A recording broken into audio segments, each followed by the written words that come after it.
Hello, everyone, and welcome to another edition of Mormon Stories Podcast. I am your host, John DeLynn.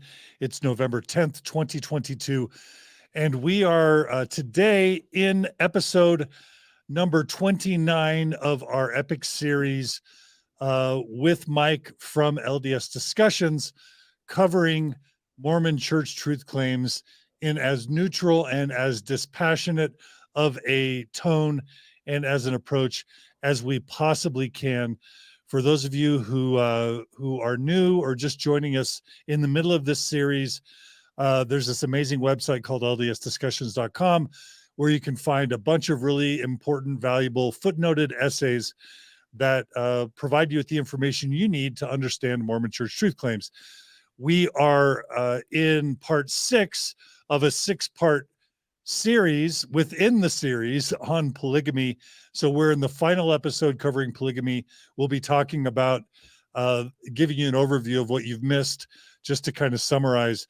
But today we're doing part 6, which is called Polygamy, Apologetics, and Conclusions. And the essay for today's episode can be found at ldsdiscussions.com/polygamy-final. Before we actually jump into the content for today, I just want to remind everybody, there's a lot of people who have asked, of course, LDS Discussions episodes are integrated into the Mormon Stories podcast feeds on both Spotify and Apple Podcast, and on YouTube or wherever you consume your podcasts for Mormon Stories. But a lot of you have expressed the desire, either for yourself or for loved ones, to be able to watch or listen to all these episodes back to back without all the other Mormon Stories episodes integrated in. And so for that purpose, please know we do have a Spotify dedicated podcast feed for LDS Discussions that you can search in Spotify, and you can listen to or view those episodes in Spotify because Spotify allows video now. And then if you just want to view the YouTube videos in sequence, you can also do that through the LDS Discussions playlist on the Mormon Stories podcast YouTube channel. And of course, that Spotify playlist can also be found in Apple Podcasts. So that is what we're doing today. And we're excited to welcome back to our program Mike, who's the author of the LDS Discussions essays. Hey, Mike. Hey, everybody. Thanks for joining us. It's good to be back. Finish up on polygamy. Are you done with polygamy, or are you excited to get one more crack at it? Which one is it? I guess both. I mean, it's such an important topic, so you want to make sure you cover it in a good way. And just doing these 6 episodes with you makes me understand why Lindsay Hansen Park has over 100, because it really we're not getting into the weeds like you'll see with like the year of polygamy, and it's just a messy topic, and it's really important to understand the history behind it, especially today against the way it's framed and the way we were all taught that polygamy was. So I'm not necessarily, I mean, I think everybody listening to these episodes will probably be good to get a break from it after this episode. But at the same time, I feel like it's important to give it the 6-episode treatment to make sure that we cover as much ground as we can, and to make sure we're giving fair coverage to what the church says as well. Absolutely. And I've been getting amazing feedback on this entire series and the mini series of polygamy. And on that note, we are so thrilled to have back an LDS Discussions superstar, Elisha. Hey, Elisha. I'm so excited to be here. I really appreciate being able to come on and give my commentary. I'm really just still such a learner in this department, but I love this topic. It continues to fascinate me. Polygamy is one of those things that I feel like has my lens has changed since I've gotten older. I'm a lifelong member, 7th generation Mormon, as I've mentioned before. And I don't know if it's just parenting, having young adults and teenagers of my own. I don't know, my lens for the history of Mormon polygamy has really changed. And so it continues to fascinate me even after deconstructing my faith. And I'm just so impressed with the work that Mike has done here. So anyway, thank you for having me. I'm excited to take part in the conversation today, learn a little more. Yeah, and it's our pleasure. And from the comments, Elisha, people are loving your feedback. So we're really hoping to get you back for other episodes of Mormon Stories and for LDS Discussions as well. I appreciate that. I adore this community. I just have such a passion for connecting with this community. I just love it so much. So thanks, John. And I think it's worth mentioning, Elisha, that you are a TikToker and your TikTok channel can be found at Faith Unraveled on TikTok. Is that right? Yeah, absolutely. I love to talk about deconstructing Mormonism. So yeah. All right. So make sure and check out Elisha. Okay.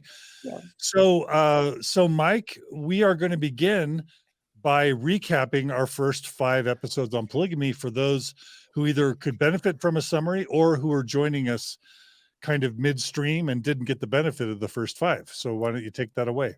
Yeah, and so just a really quick recap to talk about what we had done in the first 5 episodes, because it's going to all tie back into today, since this is going to be somewhat of a summary and looking at the church's apologetics. So we started by looking at the timeline of polygamy and how that impacts the production of Doctrine and Covenants 132, because it doesn't come until 1843, which is going to really, the revelation is not recorded until long after Joseph is already practicing polygamy for years. We look at what the claimed 1831 revelation on polygamy actually talks about, and why it has nothing to do with what we have today as DNC 132. And that's going to play a role as we look at the apologetics, because the church needs to push it back to 1831. And as we talked about, the revelation was about taking wives and concubines of the Native Americans in order to make their children, and I'm using this as a quote, white and delightsome. Joseph Smith, we talked about how he produced DNC 132 in one sitting. Hiram had requested that Joseph used his peep/shear stone, or the Urim and Thummim as the church likes to call it today. And Joseph did not use it and just rolled off the entire 3,000 plus word revelation in one sitting, which has a lot of implications for his ability to create scripture, as we've talked about in the production of the Book of Mormon. We talked about the wording of Doctrine and Covenants 132, the implication it has for believing members today, because this is still doctrine, the implications for mixed faith marriages, and how Joseph Smith broke almost all of the specific rules that were set forth in the revelation of DNC 132. We spent 2 episodes looking at the some of the polygamous and polyandrous proposals that Joseph Smith made to his followers, the patterns that we saw within them. And then our last episode kind of covered what I find to be one of the most important documents on polygamy that there is, which is Joseph Smith's happiness letter to Nancy Rigdon, and how that ties into DNC 132. I love it. And if I can just recap, and this is as dispassionately as I can, if I can recap the most important elements of polygamy, and some of this is going to be repetition, but it's basically that Joseph Smith's first polygamous relationship was with Fanny Alger, and even Oliver Cowdery himself called it an affair. Emma considered it an affair, and that's how it begins. And that happened before the sealing power and before DNC 132, where they were just twinkles in Joseph's eye at that point. So that's deeply problematic. The fact that Joseph Smith had 22 wives before he ever actually got sealed to Emma, before DNC 132 was ever received, that's deeply problematic. He was lying about it publicly, and he was marrying other men's wives, which is polyandry. He was marrying 14, 15, 16-year-old girls, sister pairs, mother-daughter pairs. There's just, and it was the undoing of the church, because when William Law, a first counselor in the first presidency, or a counselor in the first presidency, found out about it, he published a newspaper calling Joseph Smith on it, and that led to Joseph asking for commanding that the printing press be destroyed, which is what led Joseph to be incarcerated in Carthage jail. So, these are all just some of the problems, along with, I think, just what we covered about his patterns for propositioning young girls, which included coercion, threats, promises, and pressure, and threatening that angels will kill him in ways that, in any other context, as you like to say, Mike, would be considered very highly manipulative, especially when you consider the power differentials between Joseph and all these 14, 15, 16-year-old girls, foster children, that were entrusted to his care. Elisha, any other kind of points that stick out for you from the past few episodes that we haven't highlighted? Well, for today's episode, I kind of spent the week reviewing some of the apologetic points, and I really appreciated a position that Laura Hales took. She said, I don't want someone to tell me what to think about polygamy. I want to come to my own conclusions. And I think that's such a beautiful and fair stance to take. Obviously, the three of us have come to our own conclusions. We're all deconstructed Mormons. But I do think that that's a really fair position. People are going to come to different conclusions. I think what's important here is the information that we know. We have some things that we know for sure, some things that are still sort of theoretical. And then you also have your subjective lens through which you're viewing things. And as I mentioned before, that has changed for me as I've gotten older. I think our life experience really informs our view of these stories and this information. So anyway, I think that would be just maybe a nice position to take for today's episode. Just everyone is entitled to draw their own conclusion. I think that's a nice Absolutely. perspective. Yeah. Absolutely. Okay, Mike, where do we go from here? Do we go to the next slide? Yeah, so now we're just going to kind of talk really quickly about what we're going to cover today, because this one, we've covered a lot of the main points of polygamy in the first 5 episodes, and we've covered some of the apologetic arguments as we've gone through it. But now I think it's important to go through and look at the church's best arguments for what Joseph Smith was doing with Mormon polygamy, to see how it lines up to what we've covered and what the historical record says. And just because of that, we're going to have a little bit of overlap. And so when we cover something we've covered in a previous episode, we'll just note that we've already talked about it in more depth there. So we'll cover it quickly here, but let you know where you can look if you haven't watched those previous episodes. And we'll focus mostly on the church's gospel topics essay on polygamy in Kirtland and Nauvoo, because those are what the church considers to be the best arguments to defend what Joseph Smith was doing with polygamy. And I think that is for us the best place to start, which is straight from an official release from the church. And then we'll kind of finish by looking at the modern day implications of Mormon polygamy, because as we've been saying throughout these episodes, this is still doctrine. And so it's really important to understand that, when the church kind of says, someone will say, "Oh, I'm so glad I didn't have to live through polygamy." I always kind of laugh inside, because it's like, well, you don't for right now, but you're going to for eternity. So maybe you'll avoid it for, say, 80 years.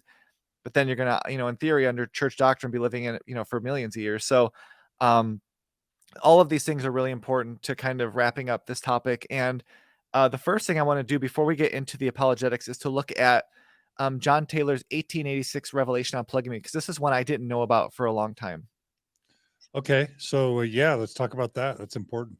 And this one's important for, I think, a lot of reasons, especially because it gives us some insight into how prophets work within the church. But this is something where this is a revelation that John Taylor recorded from God, because he was asking God about polygamy. Because remember, at this time, John Taylor's effectively on the run from the law, and the government is threatening the church over polygamy. And so John Taylor's trying to figure out what to do, because, of course, he's a very big, supporter of Mormon polygamy. But at the same time, he realizes, that he is also in a horrible situation. And so this is John Taylor asking God if they could end polygamy, which at the time was synonymous with the new and everlasting covenant, because in the early church, the new and everlasting covenant was polygamy. And so this revelation is really important, because God, in the voice of God, answers that question. Okay. And so if we go to the next verse, we'll read the actual text of the revelation. I just wanted to show the image, because that is, I believe the story is that I think this was written down and given to 7 different people. And so they all had copies of this revelation. And this is obviously very important to polygamous offshoots today. But as we'll talk about, this is not something that is necessarily controversial as far as being John Taylor's revelation. I think even most apologists will agree that this is a legitimate document. All right. So the third prophet or president of the Mormon Church in 1886 received a revelation on polygamy, and we're going to now hear what it says. Let's do it. Yep. So this is revelation that John Taylor claims is directly from God, and it says, "My son John, you have asked me concerning the new and everlasting covenant, how far it is binding upon my people. Thus saith the Lord, all commandments that I give must be obeyed by those calling themselves by my name, unless they are revoked by me or by my authority. And how can I revoke an everlasting covenant? For I, the Lord, am everlasting, and my everlasting covenants cannot be abrogated nor done away with, but they stand forever. Have I not given my word in great plainness on the subject? You have not great numbers of my people, Yet have not great numbers of my people been negligent in the observance of my law and the keeping of my commandments, and yet have I borne with them these many years, and this because of their weakness, because of the perilous times, and furthermore, it is more pleasing to me that men should use their free agency in regard to these matters. Nevertheless, I, the Lord, do not change, and my word and my covenants and my law do not. And as I have heretofore said by my servant Joseph, all those who would enter into my glory must and shall obey my law. And have I not commanded men that if they were Abraham's seed and would enter into my glory, they must do the works of Abraham? I have not revoked this law, nor will I, for it is everlasting. And those who will enter into my glory must obey the conditions thereof. Even so, amen. So, Elisha, I'm just curious if you're willing to share, kind of putting your Orthodox Mormon lens on what's interesting to you about reading, hearing, or reading that text of John Taylor's Revelation. Well, I think if you are an Orthodox member of the church and you believe that John Taylor was a prophet of God, I really do think this revelation regarding polygamy introduces a complex challenge, because in this revelation, God seems so resolute in not doing away with polygamy. And keep in mind, John Taylor is a shared prophet with even the FLDS today, and I believe most of the modern polygamous Mormon groups. And this is something that they still point to. So, and I just want to capture the gravity of this statement, knowing that God would, in fact, change his mind a few years later. So the words, "How can I revoke an everlasting covenant? For I, the Lord, am everlasting, and my everlasting covenants cannot be abrogated nor done away with, but they stand forever." So the records of John Taylor, they are still used today by FLDS in their defense of polygamy today. And I think it's also worth noting that they view the Church of Jesus Christ of Latter-day Saints as the great apostates because we moved away from this principle. So anyway, I think to answer your question, I think that for Orthodox members of this church, it presents a complex challenge.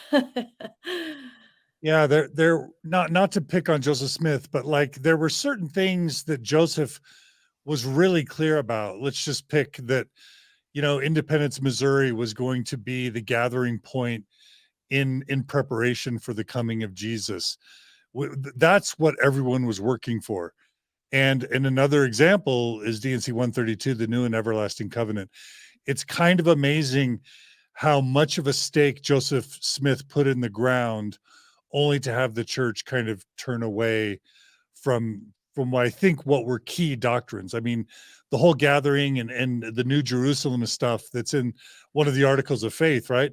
I mean, it's in the Articles of Faith because it's like central to Mormonism, and that just shows how short our memories can be, or how flexible religions can be, because something can be a clear stake in the ground, essential, central to the church's doctrine, and then all of a sudden fast forward 10, 20, or 30 years and nobody even remembers it or thinks Yeah. about it anymore. I think Yeah. I think we can also tend to overlook the fact that we don't talk. I don't think a lot of members realize how many members of the Church of Jesus Christ of Latter-day Saints move into a space of fundamentalism because of this doctrine, because they are convinced that this is what we were supposed to be doing. And that was the case with my grandfather. And so deconstructing this stuff has really given me personally a new lens for those who have moved into a position of fundamentalism. Now, I personally, this is what sort of propelled my deconstruction, because I viewed it something more like along the lines of the Branch Davidians or another religious organization of that nature. But for some who are really devout Mormons, they dig into this stuff, and there is just so much compelling evidence that polygamy was intended as something that was to be continued during this lifetime and the next. So I think it's really important to look at. It just doesn't make a lot of sense that Joseph would do something so severe, literally give his life for it. I think there's probably no credible, faithful Mormon church historian who wouldn't agree that in the end he gave his life for polygamy, that the saints endured so much adversity as a result of it. And there was so much persecution. Why in the world would it be done if it was just meant to be ended and our backs turned from it. It just doesn't make any sense to me. So, Yeah. Absolutely. And we talked about this in one of our previous episodes, but one of the things about like the Mormon version of God is that the Mormon version of God is really powerless when the situations around the church are out of their control. And in this case, you see that John Taylor at this point feels like he's got enough control over the church where he can have the voice of God confirm what John Taylor wanted, which is to continue polygamy, because that's what John Taylor was a big proponent of. And then all of a sudden, as we're going to see, just in 4 years after this revelation, all of a sudden the church is going to stop polygamy because they are powerless to stop it. And the Mormon version of God is powerless to change the government's mind or to protect them in any real way. And to me, it just shows more about how all of the prophets of the church are going to get revelations that confirm what they want. And we've detailed this before with Joseph Smith, and we'll detail it more. We've got 3 episodes on Revelation coming up. But at the same time, the actual power that comes from those revelations is always absent. And so it just shows once you lose control of the situation, all of a sudden the revelations don't work anymore. Mike, I just realized that we may not have covered one really essential part about polygamy. And I don't think I saw it in the slides for today.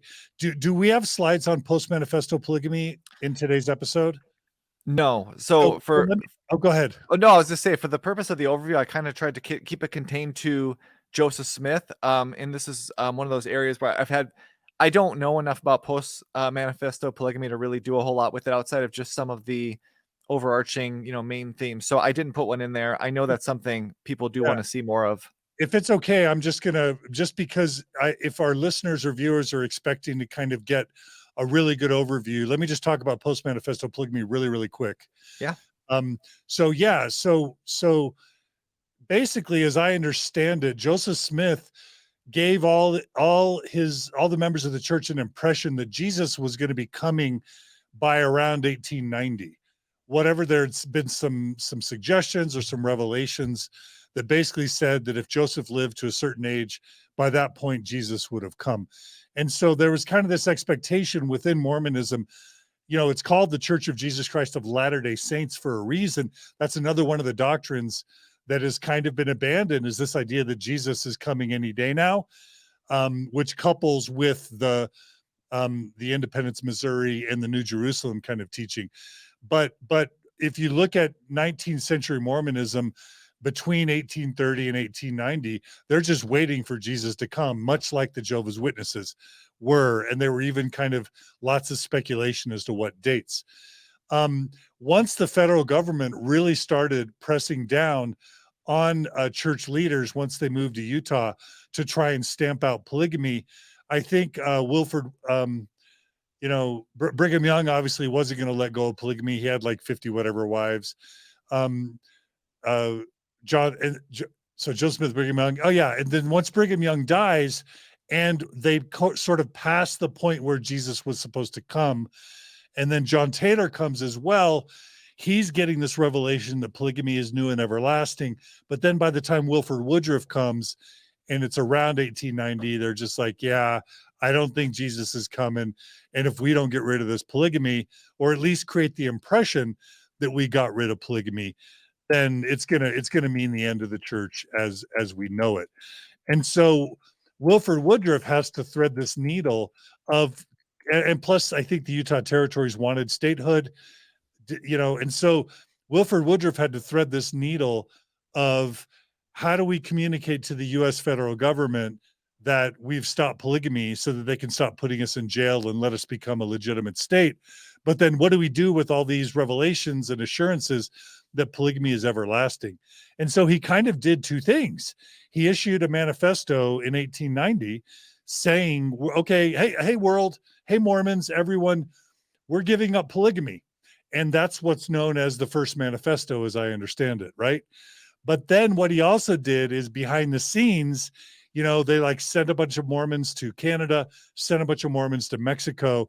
And what they did is, behind the scenes, they're like, hey, Quorum of the 12 and First Presidency, let's keep practicing polygamy. Let's just do it in Mexico, do it in Canada. And then, we'll do it sometimes here in the United States, but we'll just keep it really secret. And so what we have is the church literally deceiving the world, and members of the First Presidency and or Quorum of the 12 continuing to sanction plural marriage all the way up until like the 1905-ish time frame. So for 15 years, the church was deceiving the world about its continued practice of polygamy. And the government figured that out. And eventually they were, the Smoot hearings, as I understand it, were the US Senate putting Mormons on trial, saying that you're still practicing polygamy and that you're lying to everybody about it. And then finally, the Mormon church had to issue a second manifesto, which was basically saying, okay, now for real, we're going to stop polygamy. And at that point, they actually had to excommunicate, as I understand it, excommunicate certain apostles that wouldn't go along with the cessation of polygamy, because they believed, rightly so, that past Mormon prophets had taught that this was a new and everlasting covenant. That's what it was called in D&C 132. And so even Mormon apostles had to be excommunicated for their unwillingness to let polygamy go. And that's a really important part of Mormon polygamous history. Not to throw shade on the church, but just to share objectively that the Mormon church deceived the world for another 15 years after it promised to stop polygamy. And most members don't know that there was a second manifesto, which was required to really stop it. And I think Michael Quinn was actually excommunicated in part, not just for early, his folk magic research, but also because he chronicled a list of all the post-manifesto polygamous marriages that he could find, and included, the instances where apostles sanctioned the post-manifesto polygamy. So, Mike, tell me if that came close to getting it right based on your understanding, if there's anything you want to correct. No, I mean, I think that's good. I think to me, the biggest tell in all of that is the fact that the leaders of the church, the prophets of the church, fully believe that D&C 132 was the everlasting law. And that's why they fought so hard to hide it from the government. That's why they, after the first, they call it now official declaration 1, right?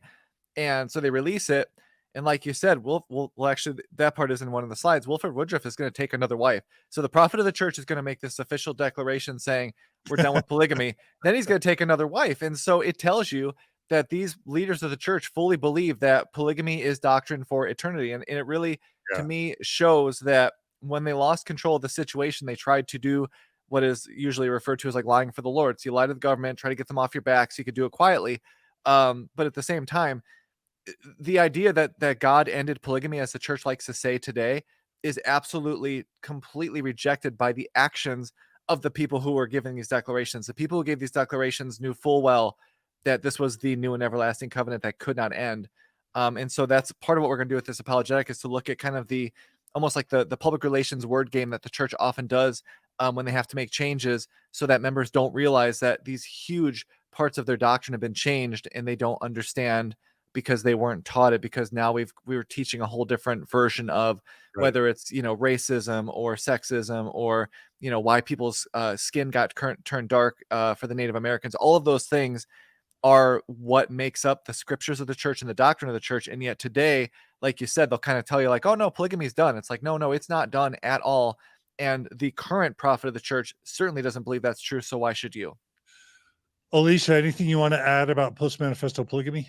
I think it's definitely worth doing an episode. I'd be really curious to hear what Mike has dug up on that. I was raised being taught that that our ancestors or people were sent to like Arizona and colonial Juarez in Mexico because they had to keep the families intact, but it was against the law. So they had to keep the laws of the land. So they were, setting up these colonies outside of the U.S.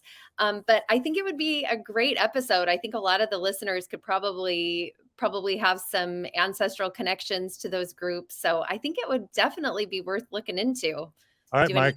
Yeah. Looks like we're doing a 7th polygamy episode at some point. We may have to do one down the road. I know. I'll give a quick shout out to the Sunstone History podcast, which Lindsay Hansen Park does with Brian Buchanan, and they did a lot with. They're into the Utah period now, and I know they're going to be doing a lot with that too. So, obviously, Lindsay knows way more about that than I do. But it's genius. Brian's brilliant as well. Oh, their podcast is great, and for someone like me who just loves like listening just straight history stuff, it's great. And not only is it a great podcast, but they do it with a tone that is kind of like not making fun of anything, but it's more kind of not humorous, but a light tone, but covering a lot of stuff that is obviously not necessarily Yeah. easy to digest. So I love what they're doing, and so I'll try to learn from them so we could do a podcast down the road on it, because I know it's an important element of polygamy.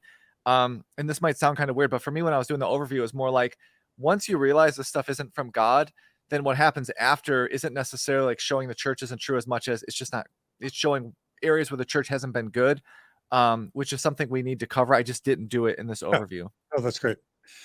All right. Well, let's go ahead and jump to the next slide, which is the new and everlasting covenant is polygamy. Yeah, and so this is one of those things I hear all the time, even in 2022, where you mention how the new and everlasting covenant is polygamy, and people say, no, no, no. New and everlasting covenant is celestial marriage.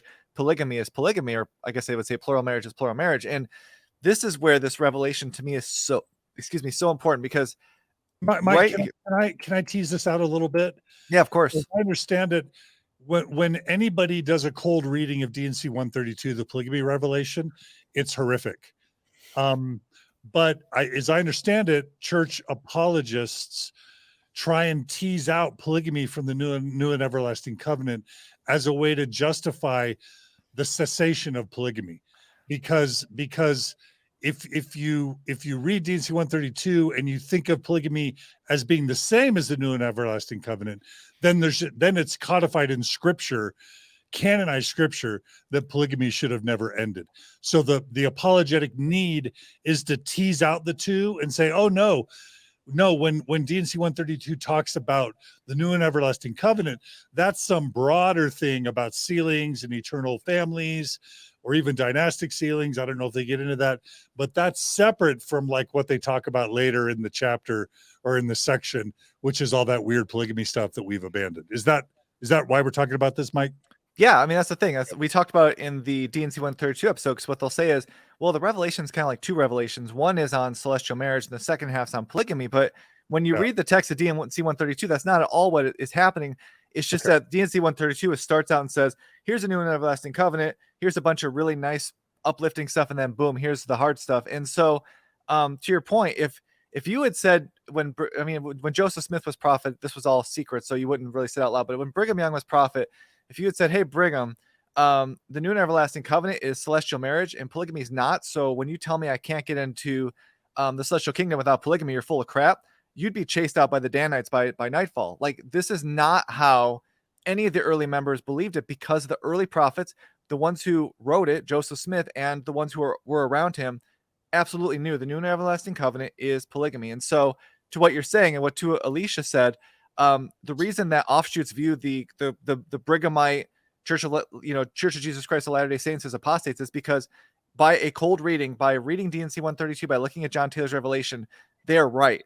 This is a church that has fallen away from their own doctrine, if you want to believe D&C 132 came from God. And so you have that area now where the church is going, how do we get ourselves out of this bind where we have this new and everlasting covenant of polygamy, but we've also rescinded it because of pressures from the government to make sure that members don't realize that we've completely fallen away from our own revelations. And so that's where we are today, basically.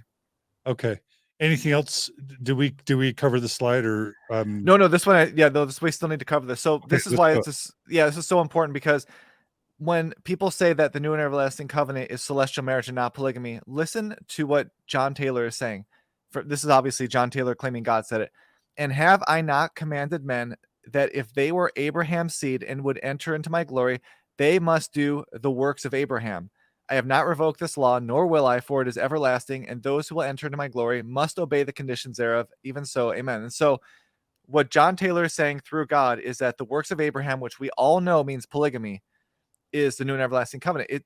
This revelation ties the words new and everlasting covenant to works of Abraham. So basically what it's saying is the new and everlasting covenant is polygamy through Abraham. And so anyone who tries to say that the new and everlasting covenant is celestial marriage has to deal with the fact that D&C 132 and this revelation from John Taylor and all the teachings of all the early prophets are saying the exact opposite. And so this is something that is so important, because D&C 132 is the everlasting doctrine. Polygamy is everlasting. It is eternal. And so we're going to talk about that through this episode, but every woman in the church who's listening to this has to realize that when you get to the next, when we die, this is your eternity. and you will have no say in the matter, as we talked about with DNC 132. Elisha, anything you want to add?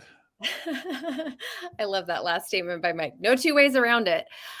Yeah, so the term new and everlasting covenant, from what I can see, it was originally intended absolutely to encompass the principle of plural marriage.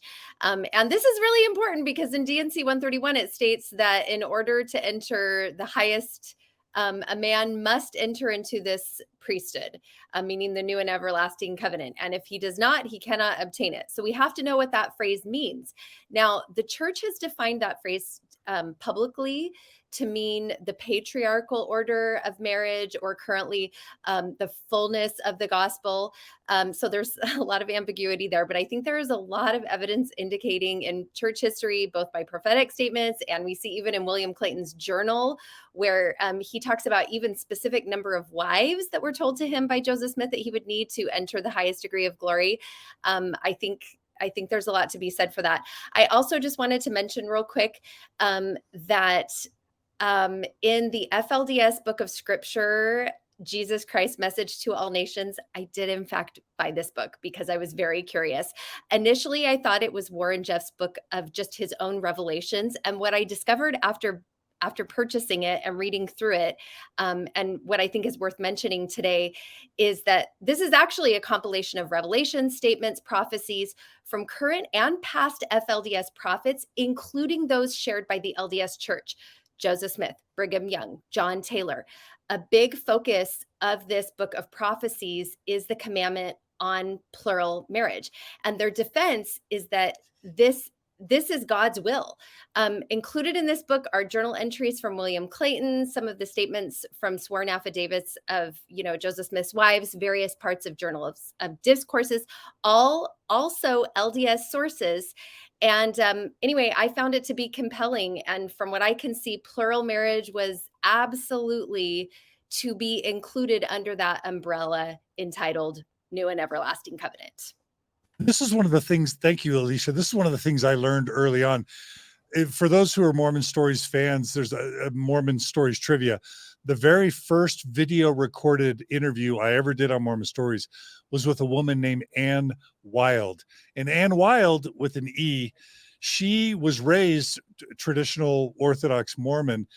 And at some point, after she had been married in the temple to her first husband, she started studying the Journal of Discourses and early Mormon documents. And she discovered, all these sorts of teachings. And it led her to believe that the Mormon Church was in apostasy. The current Church of Jesus Christ of Latter-day Saints was in apostasy because they were literally living counter to the prophecies received by the first three prophets and to the scriptures. And this led her to divorce her husband and marry a polygamous man because she wanted to follow the prophets and she wanted to be part of the new and everlasting covenant that would get her into the celestial kingdom. And she knew that she had to be a part of polygamy to do it.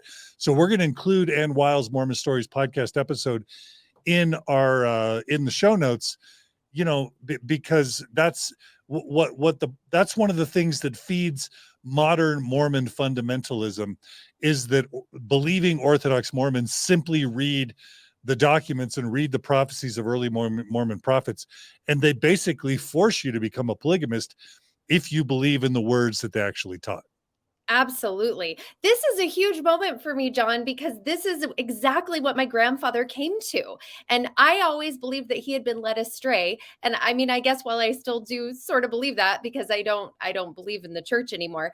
But he was living this doctrine the way that it was absolutely written. And I cannot tell you how many people have come to me personally, just as a ex-Mormon content creator, I guess you could say, that have said, oh, my grandfather lived polygamy secretly while still going to church. People even today living this law and attending the Church of Jesus Christ of Latter-day Saints. So not only do we have people, leaving the church and going to live formally in fundamentalism, there are also people who are trying to make it work inside the church, believing that we just, that the church just isn't quite on the right track because they're not living this principle. Yeah. Yeah, Fascinating. they become fundamentalist fodder. Mike, what were you? There's a lot of them. I don't think we realize how many yeah. of them there are in the church. Oh yeah. Oh yeah, attending. Yeah, Ann Wild went on to raise her children in traditional LDS wards in Sandy, Utah, and everybody just thought she was a divorcee, but really her husband Ogden Kraut would come visit her like every third weekend, Ugh. and the bishop and the members of the ward just had no idea he'd go in the back. It's really fascinating. Fascinating. Yeah. All right, Mike. No, and the one thing I'll say too is, we mentioned that line about from John Taylor's Revelation where he talks about the works of Abraham, but then you also have to look at the other line which says, "Have I not given my word in great plainness on this subject? You yet have not great number of my people been negligent in the observance of my law." So right there, God is saying, if you want to make the argument that this is all about celestial marriage, why in the world is God then telling John Taylor that a bunch of the people in the church are negligent to the law? Because that's not, this is the thing. You cannot separate the new and everlasting covenant is polygamy by the words of God. And so when you have people like Ann Wild who say the church is in apostasy, I mean, she's not wrong. Now, this is all made up from a historical standpoint. As we've talked about, there are so many inaccuracies in DNC 132 that right off the bat, this is not, from God, because God would be a horrible person with his own scriptures if that were the case, as we'll talk about in this episode. But they're right. Like, the church is in apostasy if we want to believe this is from God. Like, it's really that kind of like irreconcilable problem that comes from the church now trying to say, oh no, it's over, because it's clearly not. And Mike, it wouldn't it be part of the church's historical apologetic that to question the authenticity of the John Taylor letter and say that it wasn't really authentic, but modern, faithful, reputable historians would challenge that apologetic now. Is that right? Yeah, and I think I don't know if I have it in here. My overview, yeah, in the next slide, it talks about Fair Mormon concedes that this is the legitimate thing. Now they do, but historically they might have challenged it. They might have. I mean, I don't know if they would have challenged it like 100 years ago or whatever. But the funny thing about it is just that what they'll say now is, oh, it's a legitimate revelation, but it was never canonized, so we don't have to worry about it. It's like, no, you still have to worry about it because it's still the written down voice of God. This idea that it doesn't matter because of some legalistic technicality, I think, is nonsense. And if it were the other way around and polygamy was still legal, this would be a framed document in every ward, in every church building. It'd be on one of the walls, basically saying, yeah, this is new and everlasting. You better believe it. And that's why, brother Joe has got 6 wives in his pews, because this is what God wants. So, yeah. They can, you can argue it all you want, but most people would concede this is a legitimate document. Okay.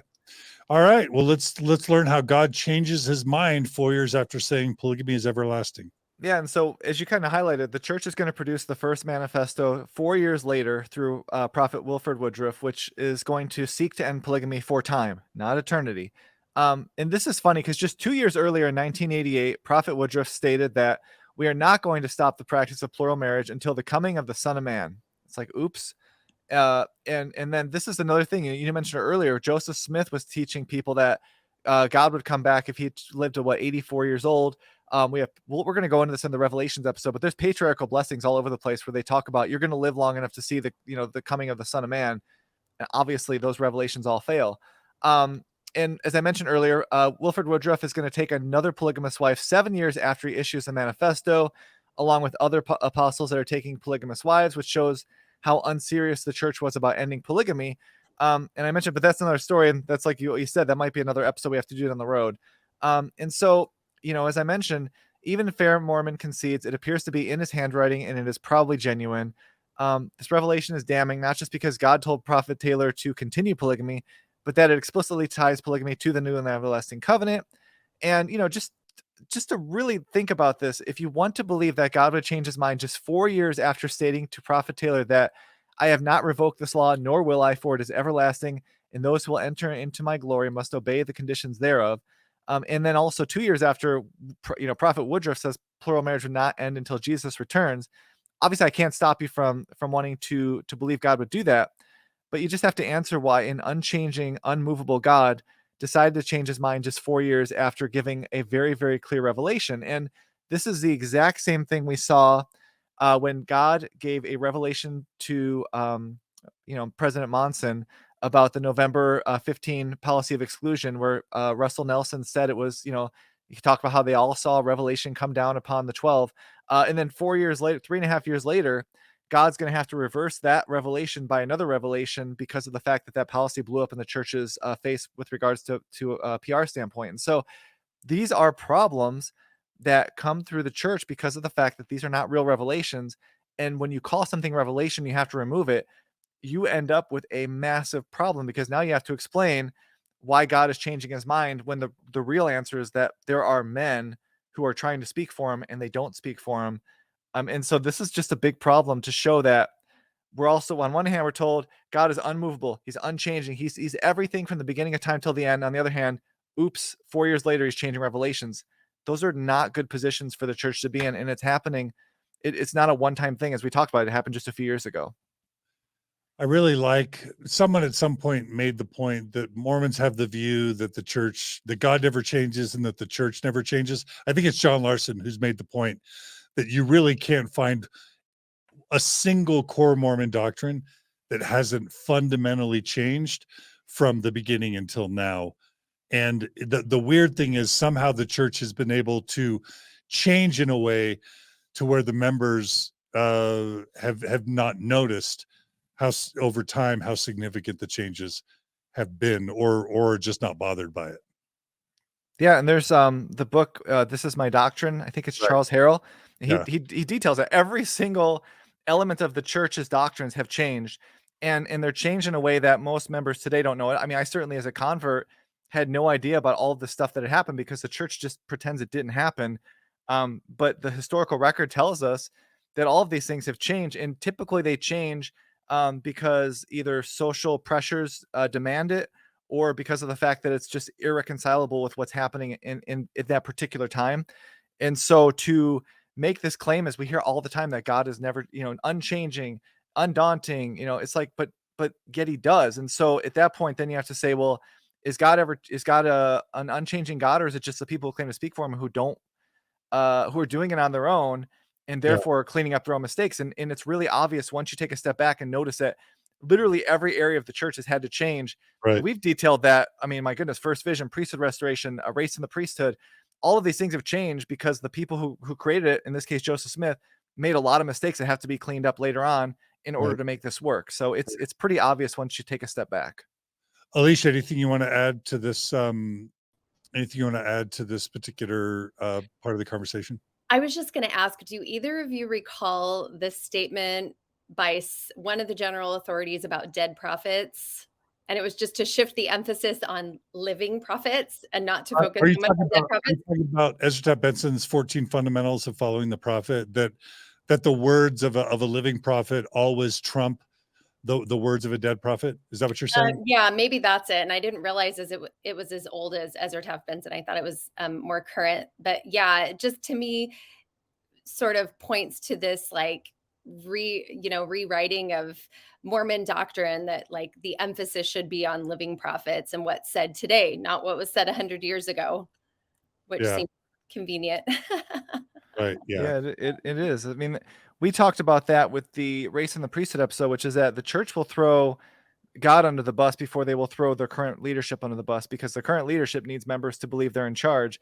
And you Yep. can't have that if you're willing to say that we have no idea what we're doing. Like, for example, with race and the priesthood, Dallin Oaks gets up there and says, I have no idea why God wanted this, but he did. And it's like, what? So you're saying, I have no idea why God was racist for 140 years, but he was. What are you going to do? When in reality, he could have been like, yeah, our earlier leaders of the Mormon church, our earliest prophets were actually kind of racist people that could not understand revelation from God from their own racism, and therefore we have to fix this mess. But instead, he's going to throw God under the bus, because if he doesn't do that, his own authority is undermined, and that is the one area you cannot touch. And that's why you see that in these different areas, because the living prophet has to be maintained as infallible, even though we're going to say in 20 years that they're fallible men making mistakes. And the cycle continues every single time we get new leadership. It's kind of brilliant though, because by definition, if God does it, it's okay. So you can throw pretty much anything on God, and as long as it's God, nobody can question it. And so it's a really powerful form of deflection to keep the heat and the tension off modern day LDS church leaders. Yeah. Obviously our Christian friends hate it because I think in many ways it spoils many post-Mormons for belief in God and Jesus, because by the end they find Mormon God and Mormon Jesus so distasteful that they throw God and Jesus out altogether. So anyway, it probably backfires, but I'm not sure how much the church cares if ex-Mormons stop believing in God or Jesus. They probably want that. They want ex-Mormons to be godless heathens, to discredit them even further. So anyway, Yeah. all right. So let's go to the first paragraph of the church's essay on polygamy. Yeah, and this is something we got a little bit in the DNC 132 episode, but the first paragraph of the essay says, the revelation on plural marriage was not written down until 1843, but its early verses suggest that part of it emerged from Joseph Smith's study of the Old Testament in 1831. People who knew Joseph well later stated he received the revelation about that time. The revelation, recorded in Doctrine and Covenants 132, states that Joseph prayed to know why God justified Abraham, Isaac, Jacob, Moses, David, and Solomon in having many wives. The Lord responded that he had commanded them to enter into the practice. And so in the very first paragraph of their essay, they're intentionally distorting the data. There is no suggestion that this came from Joseph Smith translating the Bible in 1831, because if that were the case, Joseph would have made changes in the Joseph Smith translation that would have reflected it. Like, it's really nonsensical to say that God gave him a revelation here, yet didn't change the text of the Bible to actually command these people into polygamy. And so I find that kind of like funny but insulting, because as we've talked about, the 1831 revelation that they're going to give a citation to from W.W. Phelps has nothing to do with biblical stuff, but about going to the Native American women, taking them as wives and concubines so that their children that you have with them become, and I quote, white and delightsome. So they don't put that in the essay because it's incredibly racist. And as we've talked about, the Native Americans have nothing to do with the Book of Mormon people, because DNA shows that they did not come from Jerusalem. So right off the bat, they're telling us this. And as we've talked about over and over again, the Bible does not have any instance where God is commanding Abraham into polygamy, not Jacob, not any of these people. And so this is a very misleading paragraph right off the start that shows you that the church knows there's no real justification for it. And so they throw the same inaccurate Bible reference that Joseph Smith gives in DNC 132, which anyone who opens up their Bible can see is wrong. I love our listening and viewing audience, because they always send thoughts and reactions that I didn't think of. And one of our commenters, and I wish I could call out their name, highlighted to me the irony that the Book of Mormon claims that the Lamanites were given dark skin as a curse so that they would be viewed as repulsive or repugnant or ugly to their white counterparts. And he said, why is it that the Book of Mormon says that? And then Joseph Smith's 1831 revelation basically says, hey, Mormon missionaries that we're sending to the frontiers, hey, if you decide you want to bring on a Native American woman as a concubine, God says that's okay. Doesn't that seem a little bit contradictory? Elisha, what do you think about that? Oh my gosh. So, guys, I feel like I'm still so new to this territory. This is something I didn't even recognize as an active believing member. I read the standard works every year. I read the standard works for like 10 years in a row, like the whole thing. And I don't know why my brain did not compute that nowhere in the Old Testament was it saying, sorry, I'm kind of going back to the last conversation, but never did it say, I, God, command Abraham to practice polygamy. Like, that was completely Joseph Smith's narrative. He, he rewrote that narrative for us and told us that's what it is. So it's immediately what we point to as active believing members to justify polygamy, but it never actually said that. So it's just so wild to me. I'm still untangling it. I also saw that comment and I thought that was a really interesting. Again, this information is still a little overwhelming to me. I haven't really processed all of it. But yeah, definitely compelling. Yeah. All right, Mike. So what's next? I guess it's the spiritual wifery versus plural marriage problem. Is that next? Yeah, so this is another one where the church's essay says Nevertheless, rumors spread. A few men unscrupulously used these rumors to seduce women to join them in an unauthorized practice, sometimes referred to as spiritual wifery. When this was discovered, the men were cut off from the church. And we talked about this both in the second overview on the polygamous proposals and about with the happiness letter.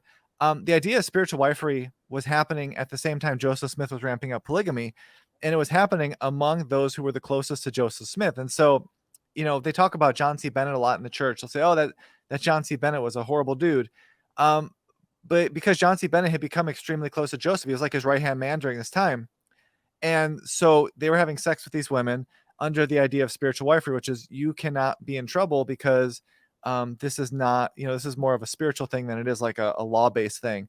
But the problem is, we talk about this in the happiness letter episode, Joseph Smith's own brother, William Smith, was doing it as well. And so the church wants to make you think this is entirely different from plural marriage, but they're really not that different if you view them as you would anyone else who's practicing some form of polygamy, where they're saying, hey, we're going to marry each other, for eternity. You can marry some other dude for time.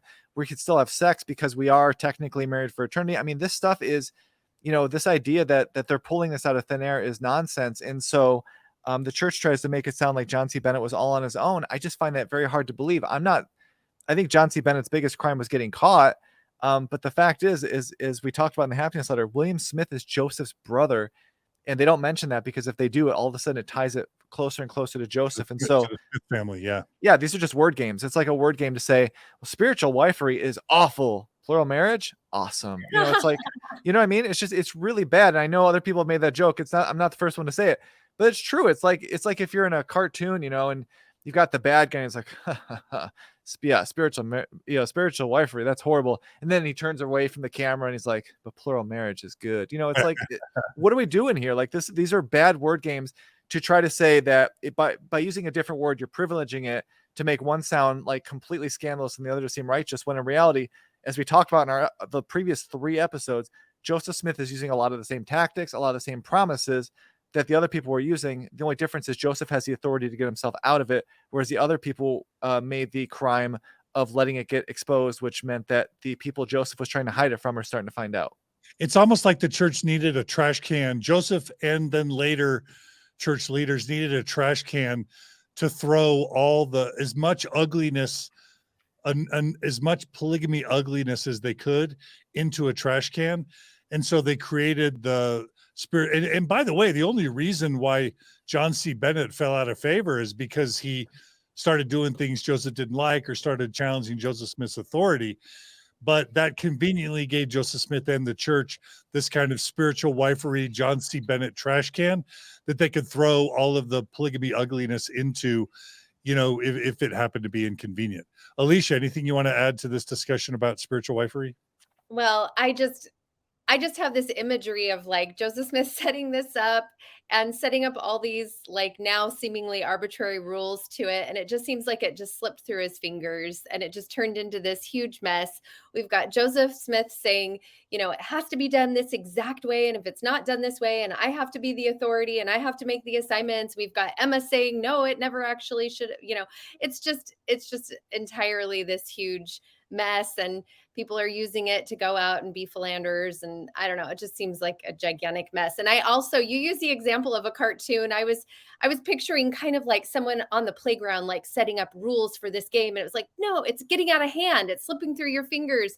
People are doing it in all these ways that you weren't anticipating. And it just kind of gets out of control. So anyway, it's another one of those, like, is it a psychological horror? Is it a comedy?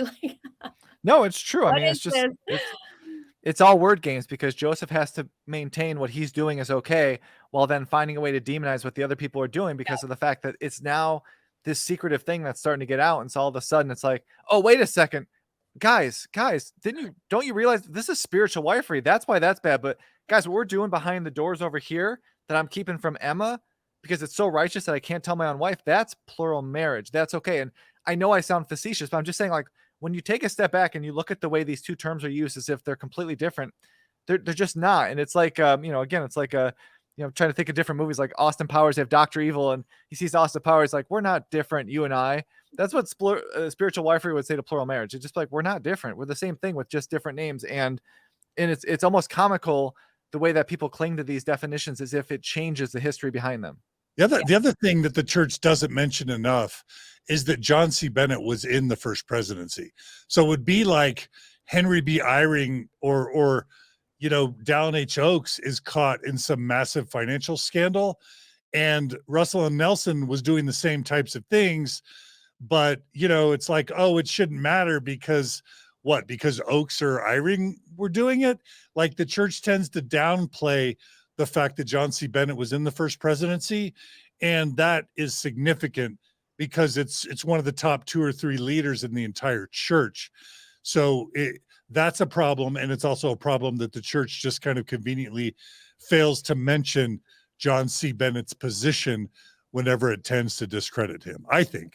Well, no, and when I did the Saints chapter by chapter thing, I was one of the first things I did on the website, and so I was, as a convert, didn't learn much about John C. Bennett outside the fact that he was viewed as like a scoundrel. And so I'm reading the Saints book, and I'm like, John C. Bennett was that close to Joseph? Oh, John C. Bennett was elevated to these positions. You don't realize John C. Bennett was like the guy, the secondhand person for Joseph, kind of running the show. And so to your point, yeah, it would be like today, if Dallin H. Oaks is running the scam, and then Russell Nelson's like, dude, I have no idea what he's doing. And then all of a sudden you realize he's doing his own thing, or just kind of changing the terminology. It really is kind of laughable. And yes, John C. Bennett and William Smith were telling these women things that are horrible. But as we talked about in the overviews on polygamy proposals with Joseph Smith, he was telling women things that were horrible too. I mean, what is the difference between, we'll have Elisha read 2 of these accounts from some of the women, but then you got to say, well, what's the difference between that and the Joseph Smith telling Lucy Walker, you have 24 hours to decide, or the gates to exaltation will be closed against you? I mean, I just don't understand sometimes why we work so hard. I mean, I do understand why we're working so hard to privilege Joseph, and we're willing to throw everyone else under the bus in order to maintain the plausibility that what Joseph was doing was righteous and from God, when we know in our heads, if we heard it from any other leader, we'd be like, this is horrific. Yeah. Okay, so let's get to the accounts of spiritual wifery from the women involved. Yeah, so we read 2 of them in the happiness letter episode. So we're gonna have the first one we read from there, and then a third one which I did not include in that episode. So, Elisha, do you want to read these since they are the testimonies of some of the women who were involved? Yeah. William Smith has also been to my house on the 27th of last month, being the day I was married, and proposed unlawful connections. But I refused and told him that it was contrary to the teachings of Joseph Smith on the stand. He answered that Joseph was obliged to teach to the contrary on the stand, to keep down prejudice and keep peace at home. First, W. Smith insisted very much that I should not marry and proposed to supply me with food, etc., if I should remain unmarried and grant his requests. And that's from Catherine Fuller's testimony. You want me to go on to the next one? Yeah, why don't you read the other one too? Okay. So this is a third account from Margaret J. Nyman. During the evening's interview, he, as I have since learned, with wicked lies proposed that I should yield to his desires and indulge in sexual intercourse with him, stating that such intercourse might be freely indulged in and was no sin, that any respectable female might indulge in sexual intercourse, and there was no sin in it, providing the person so indulging keep the same to herself, for there could be no sin where there was no accuser. And nice. And most clandestinely, with wicked lies, persuaded me to yield by using the name of Joseph Smith, and, as I have since learned, totally false and unauthorized. And in consequence of those arguments, I was influenced to yield to my seducer, Chauncey Higby. Okay, so Mike, if it's okay, can I provide my analysis of those 2? Yeah, please do. So it's basically William Smith acknowledging that Joseph Smith lied about polygamy because he wanted to keep peace with Emma, and he didn't want the saints being persecuted. So that suggests an intentional conspiracy between Joseph Smith and William Smith. Is that what is that at least a main thing we're supposed to glean from that first quote, Mike? Well, I would say that the first quote, he's telling this woman, because she's saying, dude, what are you talking about? We're not doing like this kind of extramarital sex. And he's like, yeah, we are. Just Joseph can't talk about it publicly. We know that's true because Joseph Smith was doing it and he couldn't talk about it publicly. So we know that part is confirmed. And so to me, that part is saying, here's William Smith, who knows what Joseph Smith is doing. He's telling the women this is what Joseph is doing. And so on this testimony is working to keep what Joseph Smith is doing secret still. But now in 2022, or really honestly, just a few years later, they knew that's what Joseph Smith was actually doing. So we know William Smith is at least telling the truth. He's not making this up out of whole cloth. And so to me, I don't know if it's necessarily a conspiracy as much as the fact that these women have no idea what Joseph Smith is doing because they're not in the inner circle of polygamy. And William Smith is trying to pull them in, obviously, in ways that Joseph might not have wanted him to. But they're doing it with the teachings of Joseph Smith that we now know were actually being done at the time. Why do you resist the idea of conspiracy to deceive if this has William Smith saying that Joseph Smith, his brother, was lying to people? Why are you saying that? Why are you resisting the term conspiracy? I guess it's just because I think it's it's a conspiracy to deceive in the sense of he has an inner circle that knows about this and they're all being sworn to secrecy.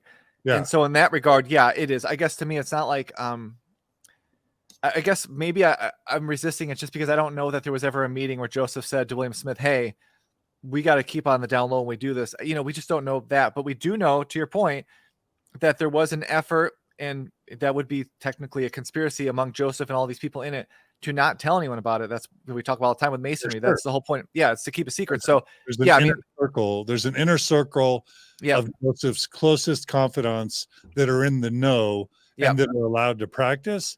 And then there's an outer circle that are not in the know and that aren't allowed to practice. Yeah. So, you could use that phrase. I guess for me, I was just thinking the fact is, to me, it's more important that this testimony is actually confirmed by what we know, that Joseph really was keeping it a secret because of the fact that he couldn't talk about it in public. And so we hear these at the time, they make it sound like this proves William's lying because Joseph wasn't teaching us. Like, oh no, this proves William was telling the truth because Joseph absolutely was doing these things. Yeah.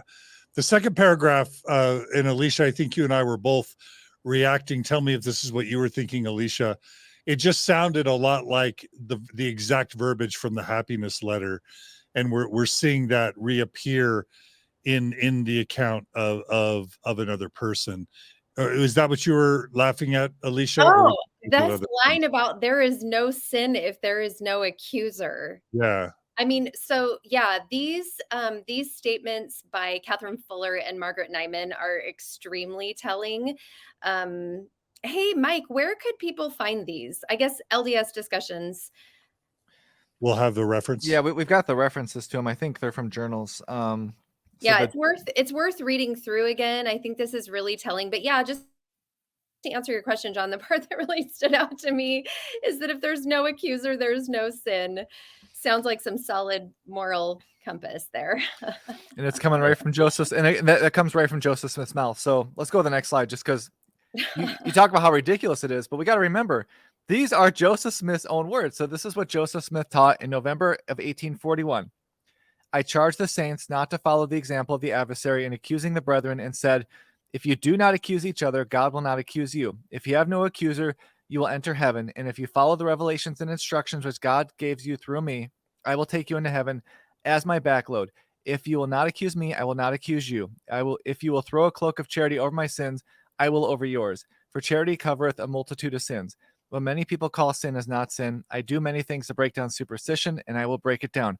So this is literally, that last testimony comes directly from Joseph Smith's teachings. And so this idea that, these people are lying, and this is the case with Chauncey Higgins.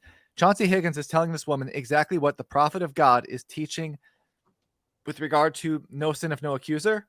And we have, to use the cliche, we have the receipts. We have the journal entry where Joseph Smith says, this is what I taught the saints.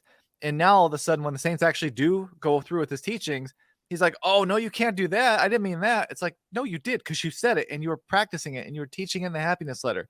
So as what John said, it's in the happiness letter. It's in this 1841 sermon. And then all of a sudden, the only crime that these men commit is that they get caught, and these women speak out because they're like, why in the world am I having sex with this dude because he said God says it's okay if I don't accuse him of it. It's like, well, it's because that's what Joseph Smith is teaching as well. And was that reference to history of the church? It says history there. Yeah, I mean, Yeah, is that's that, in a source that the church it's history in the church. Yeah. So church members would find that quote Yes. credible because it's Yes. in a church publication. Yeah, that's 100% credible. There's nothing there that is controversial. That's from Joseph Smith's. Okay. Obviously he dictated it, but that's from his own words. Okay, so now we get to some of the classic apologetic arguments for polygamy, and the first one we're going to highlight are the carefully worded denials as an Yeah. apologetic. Is that right, Mike? Yeah, and so this is one of the things that was, to me, was troubling about the essay the first time I read it. And because you have all of these instances where Joseph is so dishonest, not just to Emma Smith, but to the church as a whole. Most of the people in the church, as we just talked about, they didn't know. So there was this kind of like inner circle, and then everyone outside of it was being told this wasn't happening. And so the essay continues and says, the rumors prompted members and leaders to issue carefully worded denials that denounced spiritual wifery and polygamy, but were silent about what Joseph Smith and others saw as divinely mandated celestial plural marriage. The statements emphasized that the church practiced no marital law other than monogamy, while implicitly leaving open the possibility that individuals, under direction of God's living prophet, might do so. And this paragraph reads like it was written by a lawyer who's trying to stretch the truth as much as they possibly can while not technically lying. And the footnote from the essay explains these denials in this way. In the denials, polygamy was understood to mean the marriage of one man to more than one woman, but without church sanction. Effectively, they are differentiating between polygamy and plural marriage as verbal semantics that Joseph used to lie. It's kind of like, the whole Bill Clinton thing, like, I didn't have sex with that lady because he didn't believe oral sex was sex, or it depends on what the definition of is. And so the church here is playing very fast and loose with these words to try to find any possible way to avoid saying Joseph Smith was lying to the members of the church, which he was doing. Yeah, he was definitely lying to Emma, and he was lying to members of the church, and he was lying to the general public. Yeah. Elisha, anything you want to add to that? No, I think it's notable that a lot of the people writing these gospel topics essays have a legal background. Is that correct? Oh, yeah. Yeah. For the past several, I think, decades, the church has hired lawyers to be their official church historians. They tried bringing on a real historian, Leonard Arrington, to head the church history department from 1972 to 1982. And he told so much truthful history, even though he was faithful, that they fired him, canceled the department. And then once they created a church history department again, they made sure from then on to never put actual historians as the head of the church history department, but to always put attorneys. And I think that says a lot. Yeah. And if you look at the way that these gospel topics essays are written, like, it's very carefully crafted. You can see the wording on some of these. I've got a couple examples coming up here in the next slides, but the wording is crafted. I mean, it's been very explicitly crafted for a certain narrative. Yeah. Let's look at some examples. Yep. And so in one example of Joseph's public, carefully worded denials, he said the following: I had not been married scarcely 5 minutes and made a proclamation of the gospel before it was reported that I had 7 wives. I mean to live and proclaim the truth as long as I can. A man asked me whether the commandment was given that a man may have 7 wives, and now the new prophet has charged me with adultery. I never had any fuss with these men until that female relief society brought out the paper against adulterers and adulteresses. I'm innocent of all these charges, and you can bear witness of my innocence, for you know me yourselves. What a thing it is for a man to be accused of committing adultery and having 7 wives when I can only find one. I am the same man and as innocent as I was 14 years ago, and I can prove them all perjurers. And when he made the statement, he already has 20 wives. And so, Joseph's mockingly joking about whether the commandment was given that a man may have 7 wives. He's got dozens at this point. And I would also argue that when you say you're as innocent as you were 14 years ago, 14 years ago would be coming off of, the treasure digging. So he wasn't very innocent at that point either. But obviously I don't think that's what Joseph meant when he said it. I mean, that one slide is like a nuclear bomb instead of a smoking gun, because it's Joseph Smith marrying dozens of people, again, people, other men's wives, mother-daughter pairs, sister pairs, teenage girls, and just completely blatantly lying about it, not just to the membership worldwide, but to the actual members of the church. For me, that's a nuclear bomb, not a smoking gun to his credibility. Elisha, am I overstating that for you? No. And also, I was just going to say this way that the church is disowning this idea of spiritual wifery. It kind of also reminds me of the way that the church now views AUB, FLDS, the other polygamous traditions. It's like, we don't have anything to do with that. That is absolutely nothing to do with us. You know, I guess I'm kind of going back a little bit, but no, I don't think that's an overstatement, John. Yeah, it's pretty Yeah. serious. All right, Mike. So there's a second quote you want to read. Yeah. So the next one, if you go one next slide. Oh, did you Yeah. finish? Oh, no. Yeah, I was just gonna say, he mockingly jokes about whether the commandment was given that a man may have 7 wives. DNC actually says you can have 10 virgins. I just find it funny that he's mocking that as he claims to have this revelation that specifically says 10 virgins. It's almost like, it's just like you can't make it up. And yet here it is. We have the documentation, and to call it a carefully worded denial. Imagine going to your bishop and they said, "Hey, are you obeying the word of wisdom?" And you're like, "Well, I haven't drank any wine." And then they find out later that you were doing cocaine and drinking beer all day. And you're like, "Hey, I implicitly left open the opportunity that," what I mean? It's just like, this is stupid to try to tell members you're implicitly leaving the option open. That leaves the entire universe open. It's like, I could say right now, I'm sitting on a chair implicitly leaving anything open because I'm not saying anything else. It's just so stupid to say that when we have these documents that show he's outright lying. Like, why not just say Joseph Smith, they could say Joseph Smith made statements that were not technically true in order to protect the church, but instead they try to use this word game. And if I remember right, in the polygamy essay, they actually do acknowledge that they use word like Joseph wasn't always forthright with Emma about his practice of polygamy. So they do try and acknowledge, they do kind of a head nod to Joseph's deception, at least with Emma. Isn't that right? Well, they use weasel words, right? So they'll say, they say something like, it is likely that Emma did not know of all the marriages. And we know that's like, there is no likely about it. He had a sham marriage with the Partridge sisters because Emma picked those 2 girls for him and he was already married to him.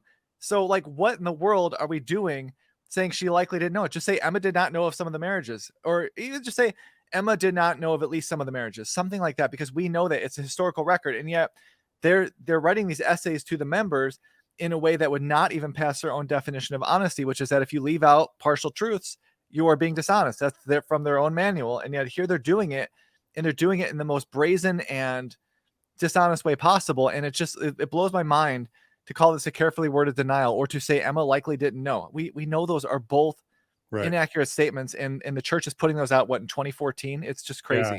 So it's one thing for Joseph Smith to have been dishonest, but it's another thing for the church in modern day to continue. Yeah.